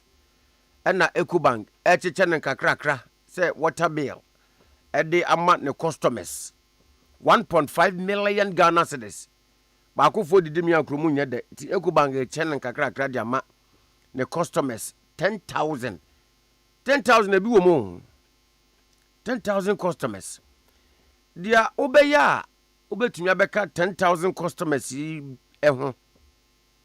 Na wonya achede a mebebo oboso yi titru no chefa e 1.5 million Ghana cedis ne mu ene se wa account e wo Ecobank no brano for 400 Ghana cedis eto account ne mu deposit 400 Ghana cedis in multiples eno ye kwan baako kwan number 2 Ecobank mabosia a interest ne da form say tim Okay FM. Bosiana Ecobank de ma wono. Every 4,000. And 4,000 Ghana cedis bosia. Bebo Ecobank ho. Membo ba ko membo mienu bo be 5. And it is 50,000 ɛna wo pɛ sɛ bosia ko Ecobank ho wo menji ne bum gene kakrakra 4,000 woji bosia 4,000 brano no na ebo kwan ama wo so aba beka Ecobank customers 10,000 a ye che wo ma de yi Ecobank se ye nya mfrew so ye customer se ye pe wo pin na wo password ye nya bi da ye nya bi nso da enti so obi frew se wo kasa free Ecobank na ye nya wo pin na wo password e de aye wo account details no ho adwuma bi a nipa no wo boa wo ye scammer wo ye rijulo enfi no Ecobank 5-star enjoyment promo yi se wo ho asem bi abisa ana bibi kire wadwene a we wo fra ye free 0800 00 3225 Ecobank na the Pan-African Bank na ohene wa me ho adwiri me oso ne ahia anya video ya wo de be kire me abrante no abemu ano enti nipa boni wase nnuemu za wa ye celebrity wa de fun we wo mo soso no soro ye nhia wo saso da ba mani o wa ya de mo na wo 1960s ni 70s ni 80s sanse wunu obetimi adi si etete wo a obetimi aye na ye ka ho aya mra no so wo mo sa kire mu ma ye nhwe hwo see madam no 33 years wa abuse akura no wom say ya abuse o wa abuse no kura chese obi an ni omu ni achinyi say dan ya wo mu de age na e ka meboa na won say ya abuse obi nso so otumi won say we de o ye greenhorn we do otumi say ade ya green no chese as wonye bi da babunu mo ade de ase de ade ya asemesi de ase wonim na de ban wonim ade class ye show wa ye surprise bi yere kete but we de she dia no de ye madam na ye show so a menyi ni se ebema ukwaku don sura sori egina so one de mema de memfa sa de ne ntra se ai boy bi a ye di rape to no so de ne ko gina court na before that no na omdru court na ne lawyer na ko defending say my uncle washroom and omko washroom no say mama hwe wa de ya yeso de atom na mama hwe and oyi kire no oh fine okay 10 to mo gina ya na ko gina court dem ho o gina tembo adaka nim and na lawyer say my lord rep na dey to me client is with the nya no kre because one wo gina we and no den nsa akọ kire abrante ya ya say and na wo ma na yi wo court dem ho okay and no den nsa prepare ewo neutralize no dey my lord the why my lord unkra about the way afi boy no gina say lawyer jadwe na ntise be difo say unse be bi omu gina na lawyers anu anyade adentra because unse court dem ni nipa no dorso be hana ni taste wom nti okoka ne sa na hwe ye oba bi kura ne ni wom be ka say esa de ni ntimi nsore debi won wu de opa kire ozo de ne nsa keka prepare ne sa no ade de peja peja pe won be difo na de nya be ma to be ma na no ana lawyer no yo ba da bi na wu obi an wo be no odun sa onyonko be ma de nsa be ka ma ho asore na de na gefo ni ho gefo ho sorry da bi onye wa mi bi se wo oso nya me ni om na agro ntimi nim ayo ene sorry asore o enda yo na dia mo se wo ya akura o sha 16 na hwe kwanye wo de ne madam yi fa so o be ko na ne papa kura anya sa o ne papa beti shock pa enti ade aba ye ntumi hwe mu se wo di agro okay o ye 16 de na nso ye hwe onu an attitude ne experience no o so ka experience akwa yi Brotherhood, no, they are so proud of him. I think you cry no word, you know. What do you want? David. Also, I am a mini pa. That will the fire mini pan on 20. Sure, you know what? So, I'm run 1 month at them. No, Munyana say. 1 month, say, underage, fine. Okay. Not so, what to me, and there may be a. Yes, I could have bought 1 month to you. No one's our ra. Yazoo soon peninsula, Utia. Aye. Yes, at all. No. Into underage in the Yansha same. Oh, that be aging in the young war. Now, so I didn't money said you see here, you know. Young fire agent Cassam. And you abuse not church, now abuse addition, you know. Abuse why? I decided the grand abuse the sister, no? Obi a video ninti one day had you. Where's you cried the radios into what you may say? I've done an abuse, madam. Question you know, sitting and say, as well, butchers killing or that be bingos. Oh, Conca. Aye, aha, Conco. I could that 16 years in inside the way. Sir, Trimocano, Trimoponis a man is saying, Madame, you can know question. No, what Pejan Mukra? No, was I connect him? What is 16? 16 years, Nim dear word, Trimony. Where dear Minan resource ya hill? Well, you know, one try. Also, more woman, my 3 weeks. Oh, now, that 16 years so dear, so, and ya dear was shot 16 dear was shot. And now here one more order to Ghana member who are also take and also into consideration. Ghana member 20 as if went to no more who day pa. She won't to me. And I don't know what TikTok in social media soon come with their money. Some man says a monk at the someone has a tete no more to honum and then no na mononum and what natural no 20 kaka as if one anchor cananka mudi ye drone no munyan is ha that be a man now a man of Kasana Ghana a boy way I'm with Ghana member hey when she had their wish ya and no yeah when she had their wish ya we be so said there was a buy a color at a club okay Mama Monka Jamocano. As also what to be a help to defense. Defense mechanism. Jabi me if you are saying Crawford, yeah. If you move Champions League table no. One moment try do no more. If you had that move yama. I had to Piotr Nevidan yesterday. Embassy a baby be a dear concratemu, not this one. Move and since age one more. Fiamre Macra, there's one more tea, one more pemma, Bakua, what to home. Fincham and I see him fancy young from what will be Munamba? Kafra, I mean, Copal, you. I am one night. But that day I got, and when the politicians see your munya, get back away.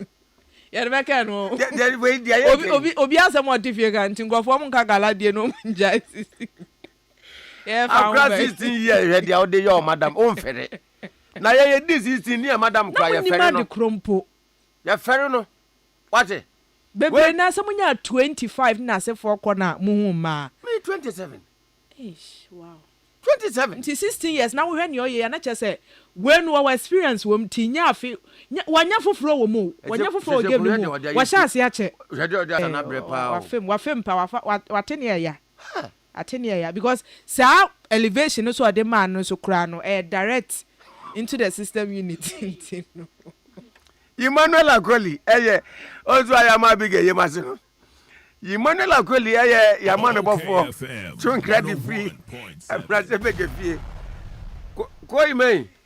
Hello. Kwe mama ati? Yemia. Na boko die. Boko nyamia dum boko. Na wakodru mra se bedwe fie. Mabedu ha de dada.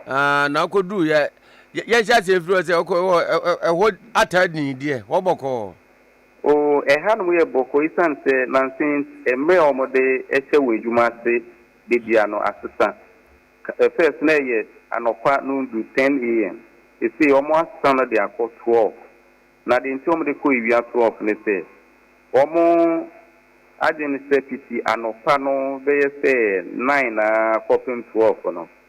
committees ahodo ewo ehanom no enyuma na senkata 7 ne ya yede ama won se wo mo nhwe mu enye ho adwuma ansana report about parliament ankasa na omu nyina tena se ato adwen won ho ehu baabi a be a ombe ya afa ho no tia no pakopi mi wia no omo expense committees no be ye sa enyuma ni nyina ebebo to up no normal betena se na omo aye won krata ai previous committees no ho adwuma na dia eda wenim titi 2026 budget na finance minister de be tu wenim no omo ye debate ni wiye no estimate was say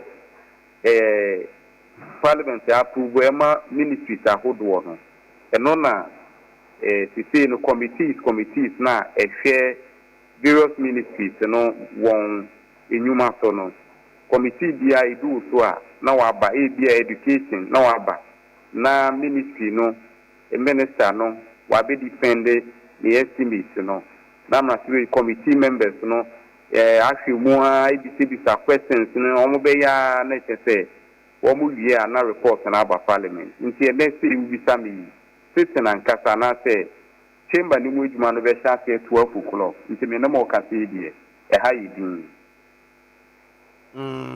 awie afei bo etire ma yenyen enra ya hwe bi wo TV so yehu bi e wo de bonkrata ne mu ya bo ehun komo bi anope yi e wo dwumede yi so nanso enra na wo ho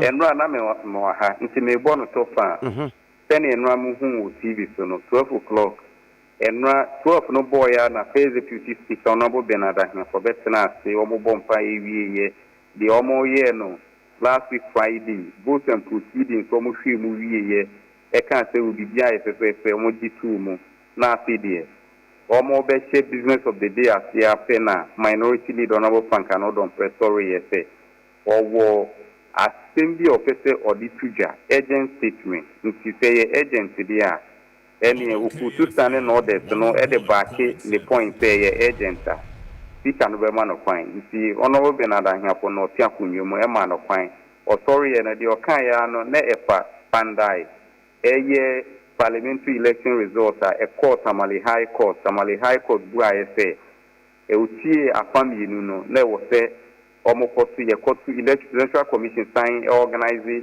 hold the election ni biu nti ucha eye 2024 parliamentary results ni mo no na ona bu Fankano don presse e ba da sa no court no mani mo ewie no na sibidini no e de asem no call eye appeals court ukunya stay of execution speaker so ebe ma ruling bi wo ho say stay of execution no eba saa ene e wo say ye twen na ibetwem na appeal bi a MP kuna ono no tia konwa so a court ebu asemiti ano no o otumi appeal nti time a o appeal no that period na appeal process no maybe ye no let's say Tamale High Court ruling no yentimi fine ejuma sana speaker kan ye nti onobo no Fankano don press minority for no won hu eduru won say speaker be ma ruling see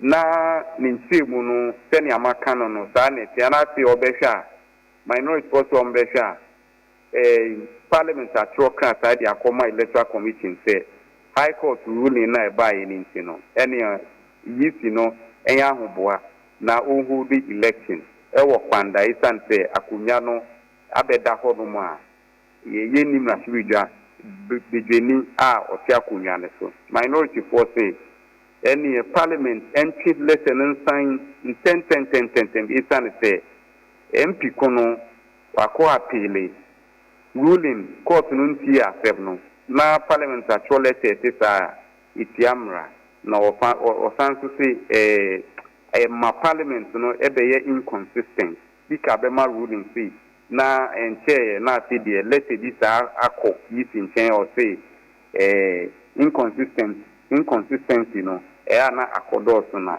nya de amasuja for minority for no ebetena tidini na parliament aye ade a itia emrane on chese any o mine constitution tinisia we mu no parliament enche lesson and sign na Honorable Benada here for see we see Honorable Frankanodon to intie Obema majority leader Honorable Mahama Yariga Kwan no no asema minority leader dia tujan the worker efa hono no waka hono minority force de bida omum tene omu se tuntum omu to omu makwan kwa ma Honorable Mahama Yariga nkasa eniye omu gina wona so sa dede no omu de omu nsebu botibu so ekita papers omu achocho nsem so parliament is not for sale and nsem bidri titi anopa no sorry wiano beye 1 o'clock omu ye dede sa anti first deputy speaker no suspend sitting of you kushia leadership na omu aka nsem omu asan aba ene de omu koche papa ebo 3 ansana omu san ebetena ase omu baaye no na speaker nkasa ebetena ase no few mra no woni de mo ho no na bena Honorable Benada na poti akunya so no speaker no wate de course nyina nti wa betena ase no obeso tie Honorable Mahama Yariga afam yi no ni nyina bi den na esiye na ase de we hu bedia ode niema befa eno nso a minority force de di omo mpene se Honorable Mahama Yariga nkasa enie na speaker can order no appeal to minority for munyabutire cheye na dede ne na ekosu ta we can to get suspend it sitting any o see uku champagne for no eno so cheya ansa na omoba omo san ba ye no saa na fan koye to asuta inti na Sika ma Honorable Mahama Yariga Kwan bi unso onka minority for dede sa ena Mahama Yariga Honorable Mahama Yariga no ene dede no koso no so no de na sem no tuja dede no koso no de na sem no tuja uwie na Sika say obema ni mu aye enne ya me no mo kase obema ni mu aye ewo asem no ho say letter no yam withdraw ana pay of execution ho asem appeal asem ni nyina na obema ni mu aye enne na eno na okenwiye no ena otoma majority is ono majority for na idmedie no government business share won sa ene Honorable Mahama Yariga say no su obetese omobetoa won idmedie to business of the day speaker ema no kwan ba minority force omompene nti speaker etoma parliament say mo amofo aso say yentoa idmedie no so na yenkoye business of the day enra no mo nche mo age minority force dey bi wo mo age ni majority force wo mo pene so wo mo nto aso nti dem ho be ye dede saa ene speaker kan ejitu mu se wu ene mo amo say yento aso no mo na mo do so nti neche se wo so wo mo to awon ejuma so minority force wo mo pene nti wo to awon ejuma so business of the day tax waivers via that when ni mo so mo na minority for no de omo na won na so dede saa enso no majority for no eto aso eye ejuma no ema enra no wo mo de enra de wo so mo ye no eba iye ya de sam mo de enso mo tumi ye nti bi sam ya dia ekosi ye no no na enkomo no ebebe bayina no na je bibisa ne se aso de dikan speaker beka say wo mo nchese yemu no pandai MPP emrase bedwani ana konwa ho aba asem ye obetumi aba abaye ne mrase ni adwuma no kopem se anamo bia wo mbetu se kiake wo se akoto ayakoto no foforo ana echire letter bia bemu eno na akwakofa atwuma mentwi aba eno na akofa asem na aba na letter no as we speak so both the majority and the minority omunim nipa ochroye edekoma electoral commission the ochro letter no a class to parliament ura Ebenezer Dietro ono ena bibisa no so ochro isan so ono no ye class nti ono ena ochro ya ni signature wo asia letter no ya date no for December Wonderful. Letter no, ya address it to you. But answer no best letter. It is on one case into mean for record. Entry letter no without the knowledge of the speaker.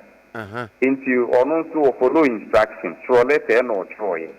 Known to mean throw letter. But you may. And come on now, Yachuni no utie, especially the minority caucus now. What more pursue whether a letter no was under the instructions of the Speaker of Parliament. And no ma you on one was the speaker. Our no last or Becca say you know. What can you to the letter quadia? So contention I wonder won't know. And because I want to minority. Emphasizing on inconsistency. Go you maintain maybe say. A Jamana more Rasibaj Fio in Tianra and Commodity Muno. Omutumi establish as a you, Sir Clark Troy Cranoa, Yenimso Betra, this speaker. As a speaker, yet to me say, yes, indeed. One young far back door. Nemo Mian, I'm sharing as a 1 year. The speaker, no, Sanka and Ra speaker, a money ruling, and Kayabes to say. That question now, we be Sana, and we, you know, it be free speaker, no, apa. Say, unim let any Inti the Warrior say, and now speaker say, ordinary ruling of a ban. O question no, and we know, ne expect a speaker, the ruling, let a now more come one let no, and yes, say, Clark no, sorry, I no, Troy, na. Men are me direct say, no, say, on true.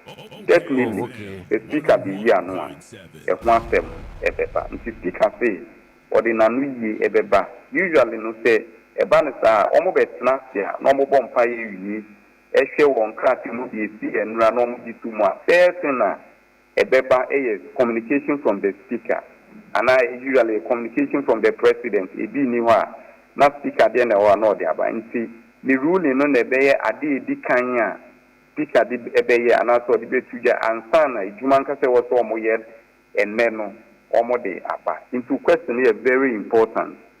Probably can be say almost be better of matter.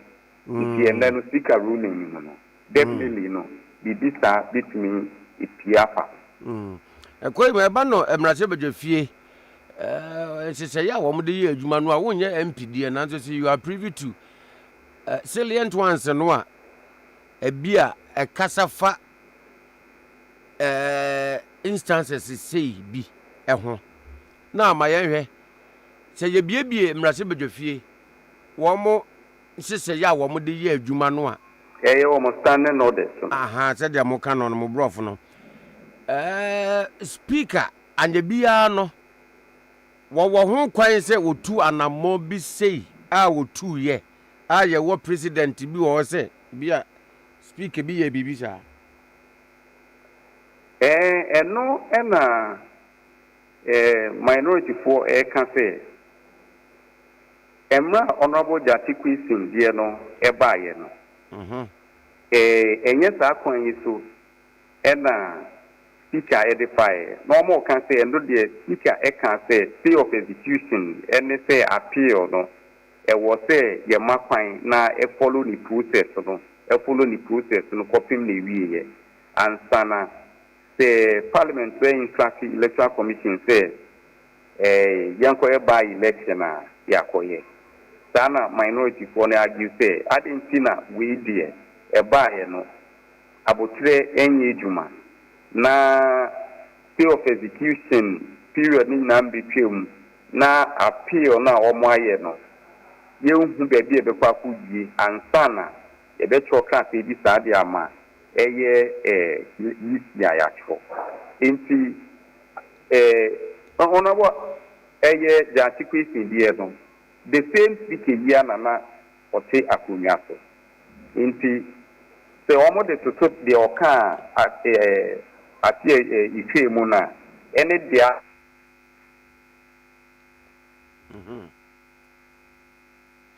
Hello, Ima. Hello. You may from Manaso. Abrabika netmog no akate. Nti akasma enso na nondu aba paim. Ade Akye Abia on OK 101.7 FM sini the luckiest. Enkomo yi. Aje obi a on pesika. Na me so far me hu obi a on pesika. Do wo bi kra still no wo pe bia kan we san say epo nso togum. The luckiest. We eye e kwantro do kwan moto boko simple. Everywhere you are, baby o bi a obetumi ayenye sika. No answer about star 712 hash. Star 712 hash. Unyabwa. Options mienu na beba. Option 1, option 2. Option 1 na say the luckiest. Ye ticket na ye tono. Either so person otoma wo and no person otoma wo bi. Webu a wo bi asre ni sika. Woni bi. At that moment no ho akire na bi ni ho. But on person nipa no be hu si woni bi. The luckiest wo homa. Wo sa no to ticket nim ema obi wo star 712 hash na no mia option 2 no so. Option 2 no say your ticket no o to ama obi. But option 1 ne de o to ama wo. Uwi a bon say another prompt beba. And also see 2 options, 1 and 2. No 1 so umia so a o pa kire say the luckiest, your lucky numbers no. System no generate be man because you are not good in choosing. But so you are good in choosing numbers there and then we option 2 no so. No follow prompt no. We are ticket dodo a woto ye no na wo de momo etia simple. Afejejiri da wakunwam. Wo betikun kodon tikedan na ba bedwa. Skei na abeyi. Ana biye se bia mobile phone email ana wo ni data but bia wo internet cafe ana wo office wo access to online our laptop so na computer so but the luckiest Africa one word the luckiest Africa not the .com atwaso ubon say options ne beba your community ticket a obetumi apiki bia ma wa ho ana obetumi apiki bi dia ma obi uwia na system no so ho be select ama wo prompt no follow a where bibia wie no ticket a woto ye no amount no either say o Ghana ha wo di umomo ebetia o abruchire so a wo de o visa card one ticket a wo beto e the luckiest and multiply usika by 500 times. I'm telling you. Rather. What's your name, KB? Oh, here are. Asafo. Yabeko. Namso. What could take you to maybe home? Oh. Some dear me help. Would dear una.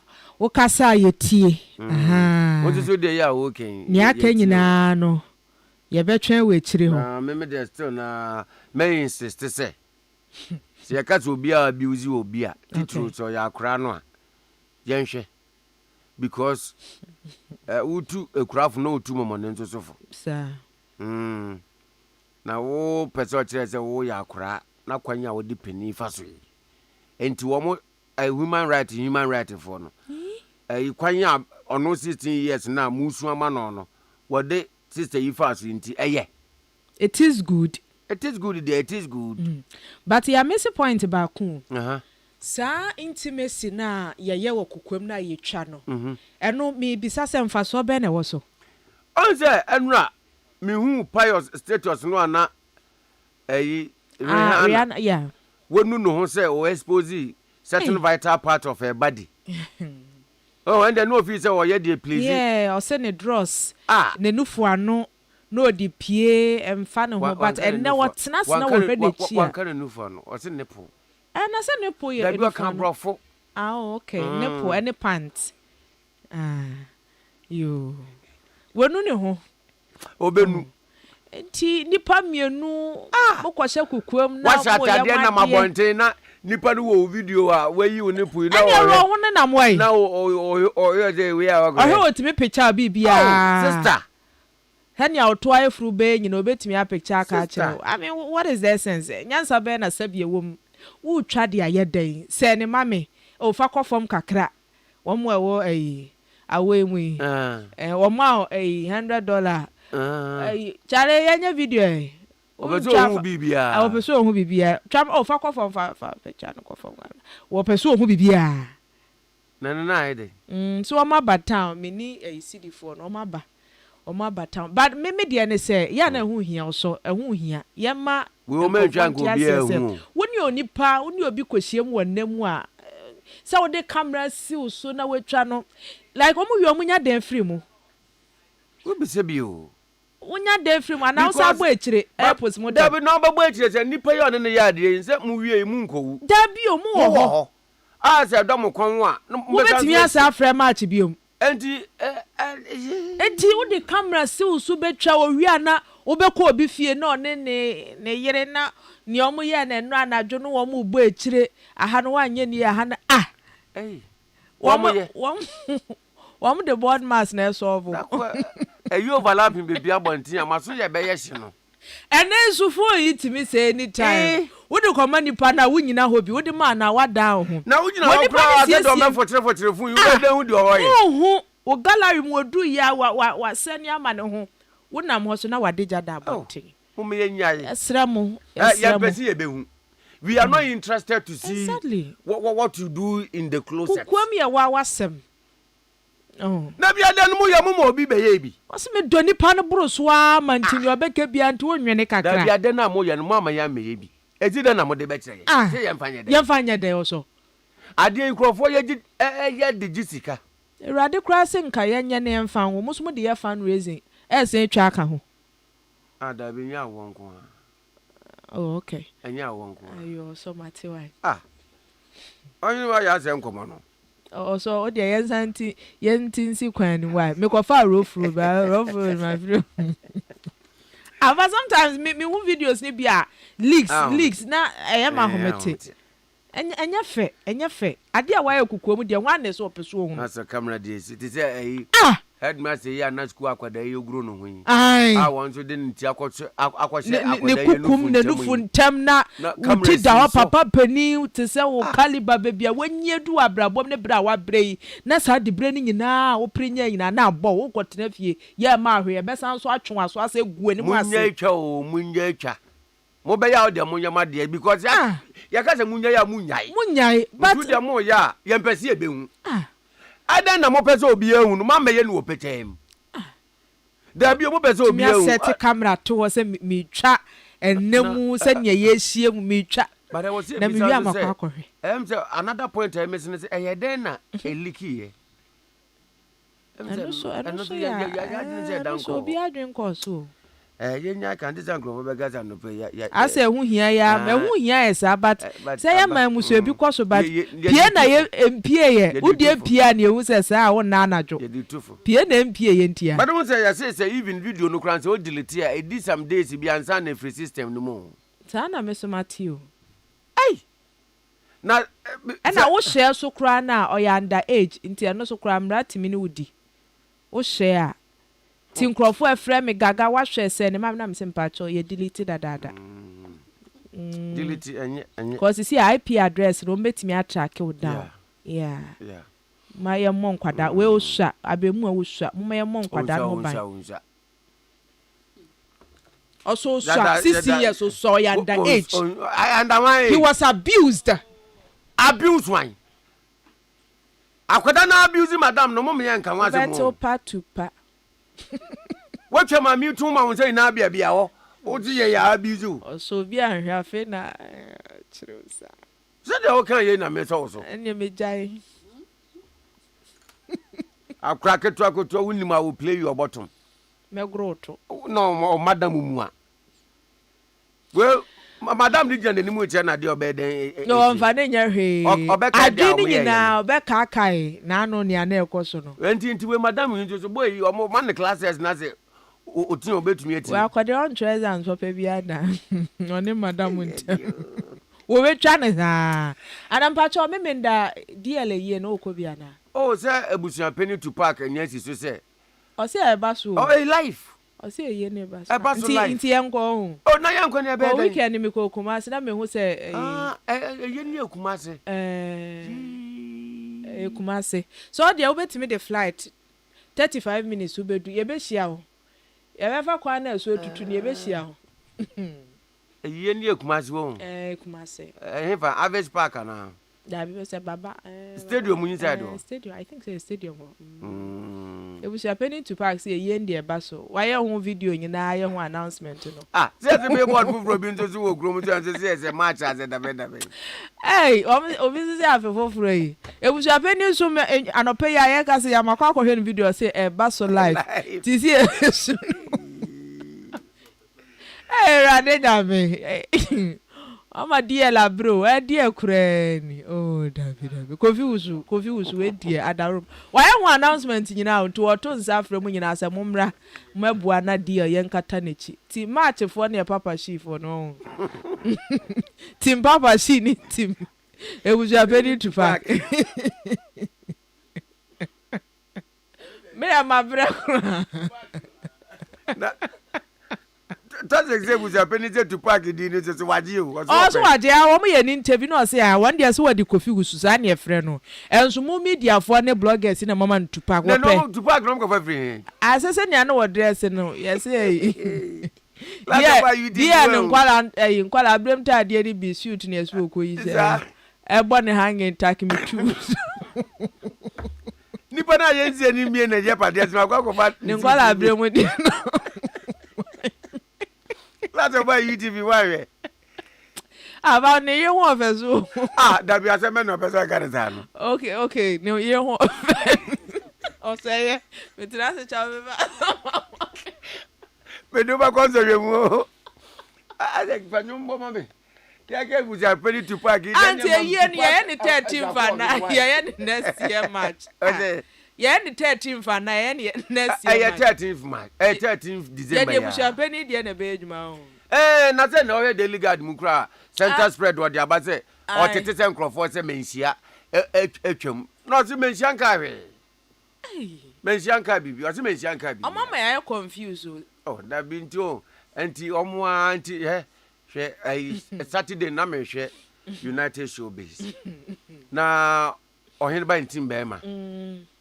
Na ebisa asem na me wura kura ho. Michael Jackson wu ye. Okay. She said do musi ye no. Wo de hwe Bob Marley wu ye. She said anyum tufo eko gu ho pa. Oh. Man ye fe. Ama me ge yikura ko bi. O munyina anya 100% o nenso. Oh, me ge ya o ye set it off yi. Oh. Latifa kura kwa tu bi man to man. So unjust children I don't know who to Michael Jackson koya mo hwe ne mo de ne ye ya de ni man say Saturday ye kwaye anti si ano ye sane konro na say den o chira beto aso ye be try next year. On the brighter side of life, happy birthday to Ni Abusu Kan the third. Abusu Kan Ohenekase ene eye nana woda enti awoda ene de ma Ni Abusu Kan the third enti se oba enkramu a manche enti Ni manche Abusu Kan the third Abusu Kan ene Mark Byron Mo UTV Mark Byron wo UTV ene Abusu Kan adesie yina spare part for ni na so ene ka bu mama Ohenekase manche Ni Abusu Kan the third man happy birthday. Happy birthday to Mr. George Tete, CEO of Nazarene Jewelry. We're from your dearest wife, Rebecca Ajua Tete, and your daughter, Caris, and the entire family. Wishing you a happy birthday. And now, Calis Osei in Tiamwabunsu. Woko School of Jesus and Mary School, 1 mile 7. One Nursery 2. And na eyewa woda Calis. Na free o papa Bright or Saint Yamwa or Fidelity Bank, La Paz branch.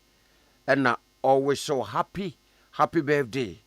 Say you are the absolute best son any parent could ever hope for. The biggest ray of light in the family. May the Lord God Almighty continue to aid you in growth, in structure, and in favor with God and with men. So, Kalis Osei Intiamwabonsu, happy birthday to you from your dad. And happy birthday to Kwekunyako, aka Kaswa, OMPP communication team member. Amisko Spelele, Kaswa Republic, no de every Ede Maun, KK Kaswa.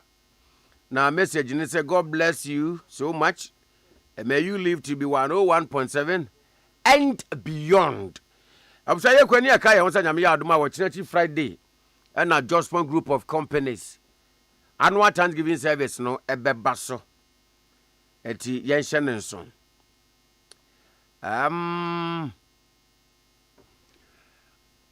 Akrofum Rasebejeni. Akrofum Rasebejeni. Honorable Joseph Azuma.